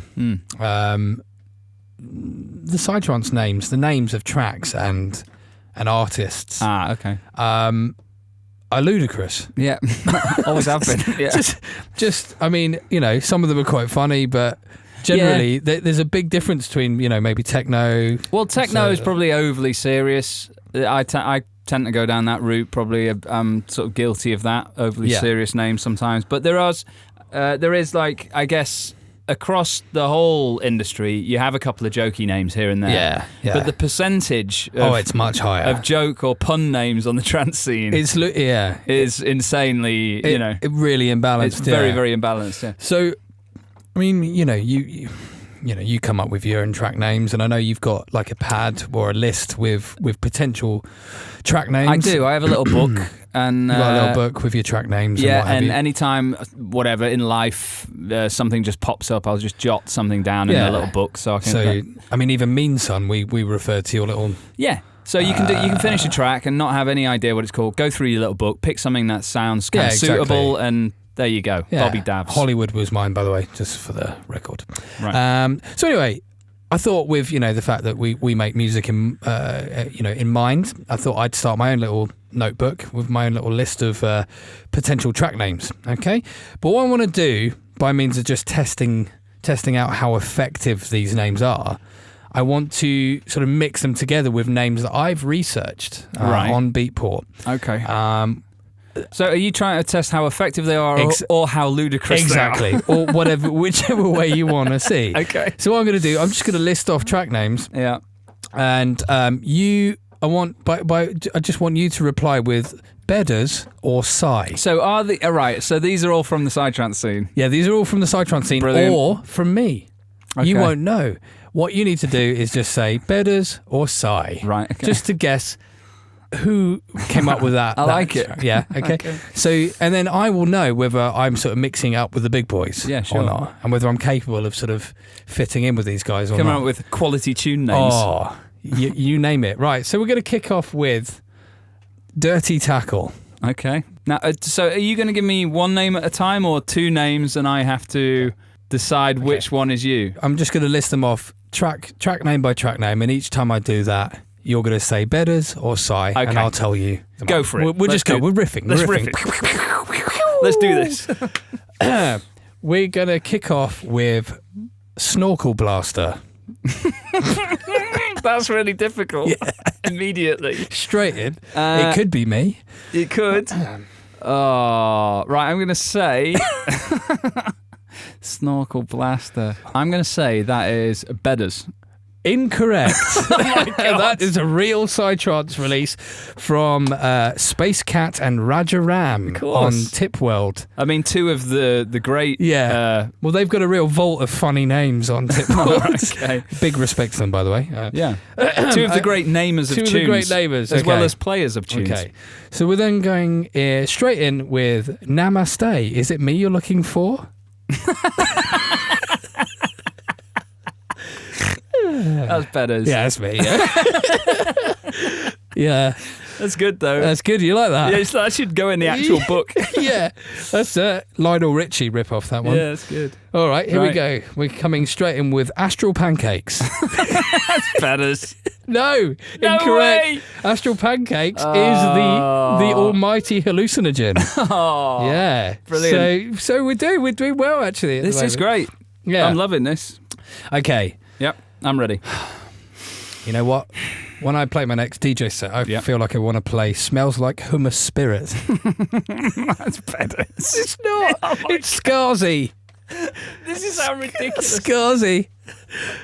What a wonderful sight. What a wonderful scene. Oh, my God. So, I don't know. We're not keeping score here. Let's just kind of go with it. Yeah. Okay. I'm loving it. Let's do it. All right. So, next one up. Yeah. Timmy Trumpet. Well, that is a band. I just threw that one in. I mean, it is ludicrous. Just threw it in because it's so ridiculous. silly human. Yeah. Silly Timmy. Simmy Tilly? Silly Timmy. Okay. Crispy, fluffy, lumpy bumps. I'm going to say, because of how many I've got wrong so far, I'm going to say that's real. That's Psy. No, that was me. Fucking hell. This is really difficult. I know, because they are crazily silly. Okay, here we go. Jack's cheese and bread snack.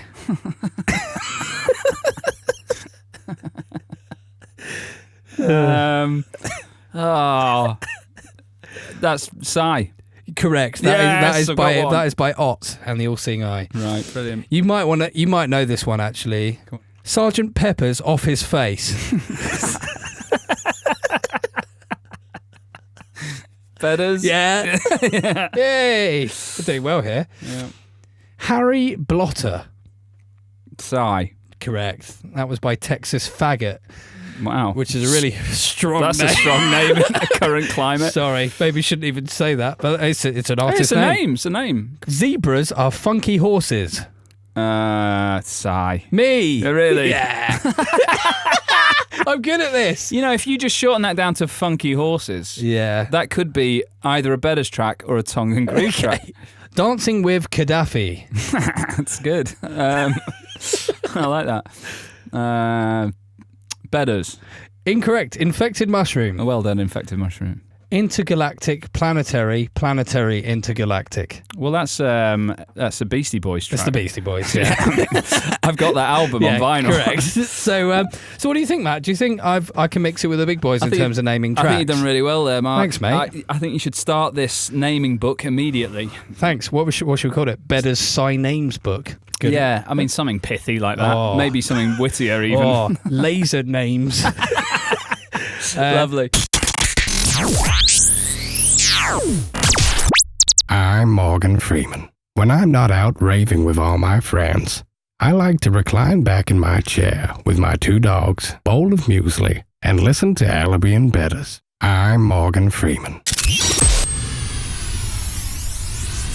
So, What's the date now? What are we on? It's the 9th. It's the 9th of February, Matthew. Woohoo! Now, what can you tell me a significant day that is coming up? I'm going to hazard a guess. Go on then. Valentine's Day. The day of Valentine's. Yeah, go on. St. Valentino, as they originally called it. I don't know if that's... What's wrong with Mark? Girl trouble, I guess. Are you a Valentine's Day kind of guy? You and your partner who remains unnamed. Believe it or not, Mark, I'm not a huge romantic. That surprises me, Matthew. It really does. I pictured you as the kind of guy that would take your missus out to a lovely but Italian meal. Might not do it on the actual day prescribed to me by a card company. Sure. Yeah, absolutely. I don't know if that sounds unromantic. No. But I mean, Valentine's Day is a date essentially. why not do it the day after or the day before? I agree. I fully or even agree the with week you. before. If you love your partner, show them every day, guys. But let's not be down on this wonderful day of the year. Let's not be down on it. Okay. Now, I've found a little thing that maybe you and your lovely fiancée can maybe attend just to mix up. I would love to hear this. Do you or have you ever considered going to a taxidermy class? Now, believe it or not, for Valentine's specifically, or just in general. I knew you'd bring this up. Okay. Now, taxidermy in general is not a romantic item, Matt. Just remind me what taxidermy is again, please, Taxidermy Mark. is the process in which animals are... Stuffed. Stuffed and preserved in their original form. Okay. Now, this is the Lovebird for Two class with champagne. Yeah. Okay. Brilliant. At the British Institute of Taxidermy. Now, this sounds right up my street. Now, you will not believe what I'm about to show you. This is a class in which mice or mices are preserved in states of sexual pleasure and... may I dare say it, S&M type positions. Oh, no. Okay, so here you see we have a mouse in the position which can only be called doggy style or mice style. Now, that one has got a little ball gag in its mouth. Hang on, what's going on there? No, that's not right, Mark. I need to see what you're looking at. Well, it's like you say, that there is some kind of Pulp Fiction style. Yeah. Ball gag. It's called a gimp ball. Fetch the gimp. Yeah. Ball gag. Yeah. Well, how do we know these mice are dead in these photographs, They are Mark? dead. Well, this is exactly what I was thinking. I was thinking maybe... Because maybe someone should call the authorities. Well, I was thinking there was some kind of little mouse S&M club in Soho. Sure. So that class will cost you and your loved one a grand total of £258 and 75 pence. So you get, just to be clear here, you get a couple of dead mice at the door when you go in. Yes. And a miniature ball gag. Yeah. And some tiny suspenders and a camera, basically. Yes. And you get to create a piece of art. This is a real thing. It's a real thing. February the 11th. A bunch of sickos. Yeah, February the 12th, 11 a.m, £258. You will be handed two mice. I don't know if it's I'm two. sorry, only £258? Yes. Well, and 75 pence. Right. You will be taught not only how that to for the ball gag, how to stuff these pence. mice, but plug a little mini mouse ball gag in its mouth, and put them in sort of various states of sexual pleasure. Well, I mean, I like the item. It's a great feature. I shan't be plugging a mouse. Fair enough. Well, we'll move on. I've still got some Valentine's. Great, there's more. Joy. Oh, absolutely. Oh my goodness. Don't just think we're over here. I've come up with a few things that I guess would be taboo to say on your first date. Okay, so people who are out, maybe Valentine's first date with a lady. You know, if you're lucky enough to go on a first date on Valentine's Day. Maybe I'm the lady on this date. Well, we've arrived at a lovely restaurant. Okay. Maybe you've ordered. I've taken. Maybe you've ordered for me. I've ordered for you. I've taken control of the situation. Sure, because you're quite manly. Well, absolutely. I mean, you're making a joke of this. I am very manly. Yep. There's maybe a candle going, maybe a bit of jazz. Right, lovely. Jazz? Bit of jazz? Yeah, sure, jazz. Bit of jazz music. Classic. What we go for? Italian food? Yeah, please. Yeah, Italian food. The meatballs? Yes, of course. There's a man who's come to the table. I've ordered a rose, just to make you feel special. Nice. Now, obviously, how would you feel if I would say some of the following things? Is it important to you that you find a man that doesn't cry after sex every time? Yeah, that's probably what to avoid, right? Okay. Would you say this is an abnormal amount of belly fluff? I would say yes. Okay. If there is any. I'm actually a keen collector of Nazi memorabilia. I've met people who've said that to me. Yeah. Not on a date, maybe. But Occasionally I go to a rally. a couple of them make trance music. Yeah. Whoa, what? That's another story. We'll move on to that one. I like the shape of your skull. Definitely not that one. Yeah. I like the shape of your skull, yeah. How are you finding the night so far? Sorry if I get angry at anyone. I'm incredibly violent. These are all things you should avoid To saying. avoid? Okay. Avoid saying. Don't you think? I mean, I guess so. Yeah, I would say definitely avoid most of those lines. Maybe, how would we... Okay, so after avoiding those things, maybe how do we finish the evening? Well, thank you for asking, Matthew. Yeah. I'd probably suggest that we get a taxi back. Mm-hmm. I'd walk you to your door. Very nice. And? I'd maybe just walk up the steps. Yep. I'm obviously just presuming that we're living in Brooklyn all of a sudden, and not. Well, it's very romantic. Not London. Yeah, One of it is those a fantasy. leafy suburbs in Brooklyn. We walk up the steps. Yeah. Maybe I hand you the rose that I bought you earlier in the night, and look longingly into your eyes. Yeah. And maybe just say, I'd like to see your tits.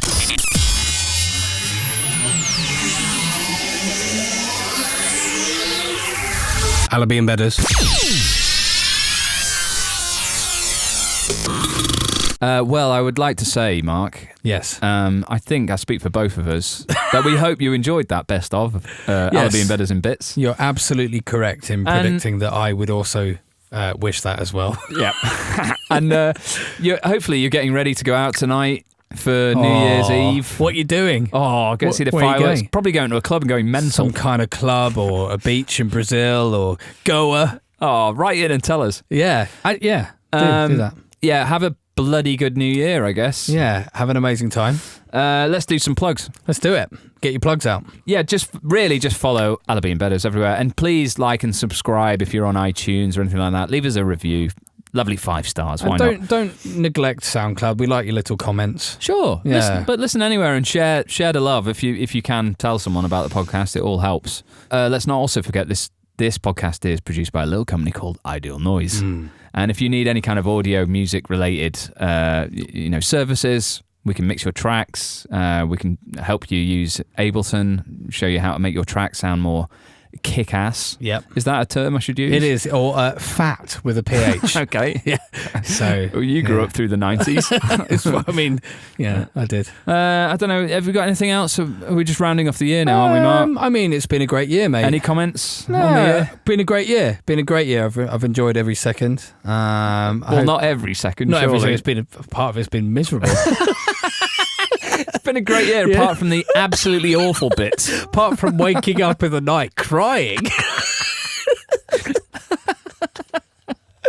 Yeah. Yeah. So hopefully,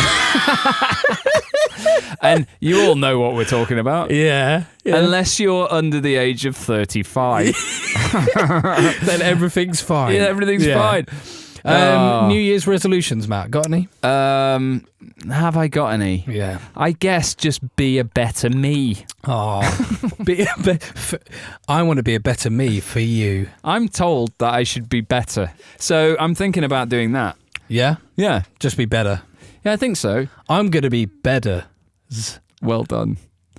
Let's just leave it there. So, I guess we're signing off. Have a bloody good year. Happy New Year, everyone. And we'll see you in bits.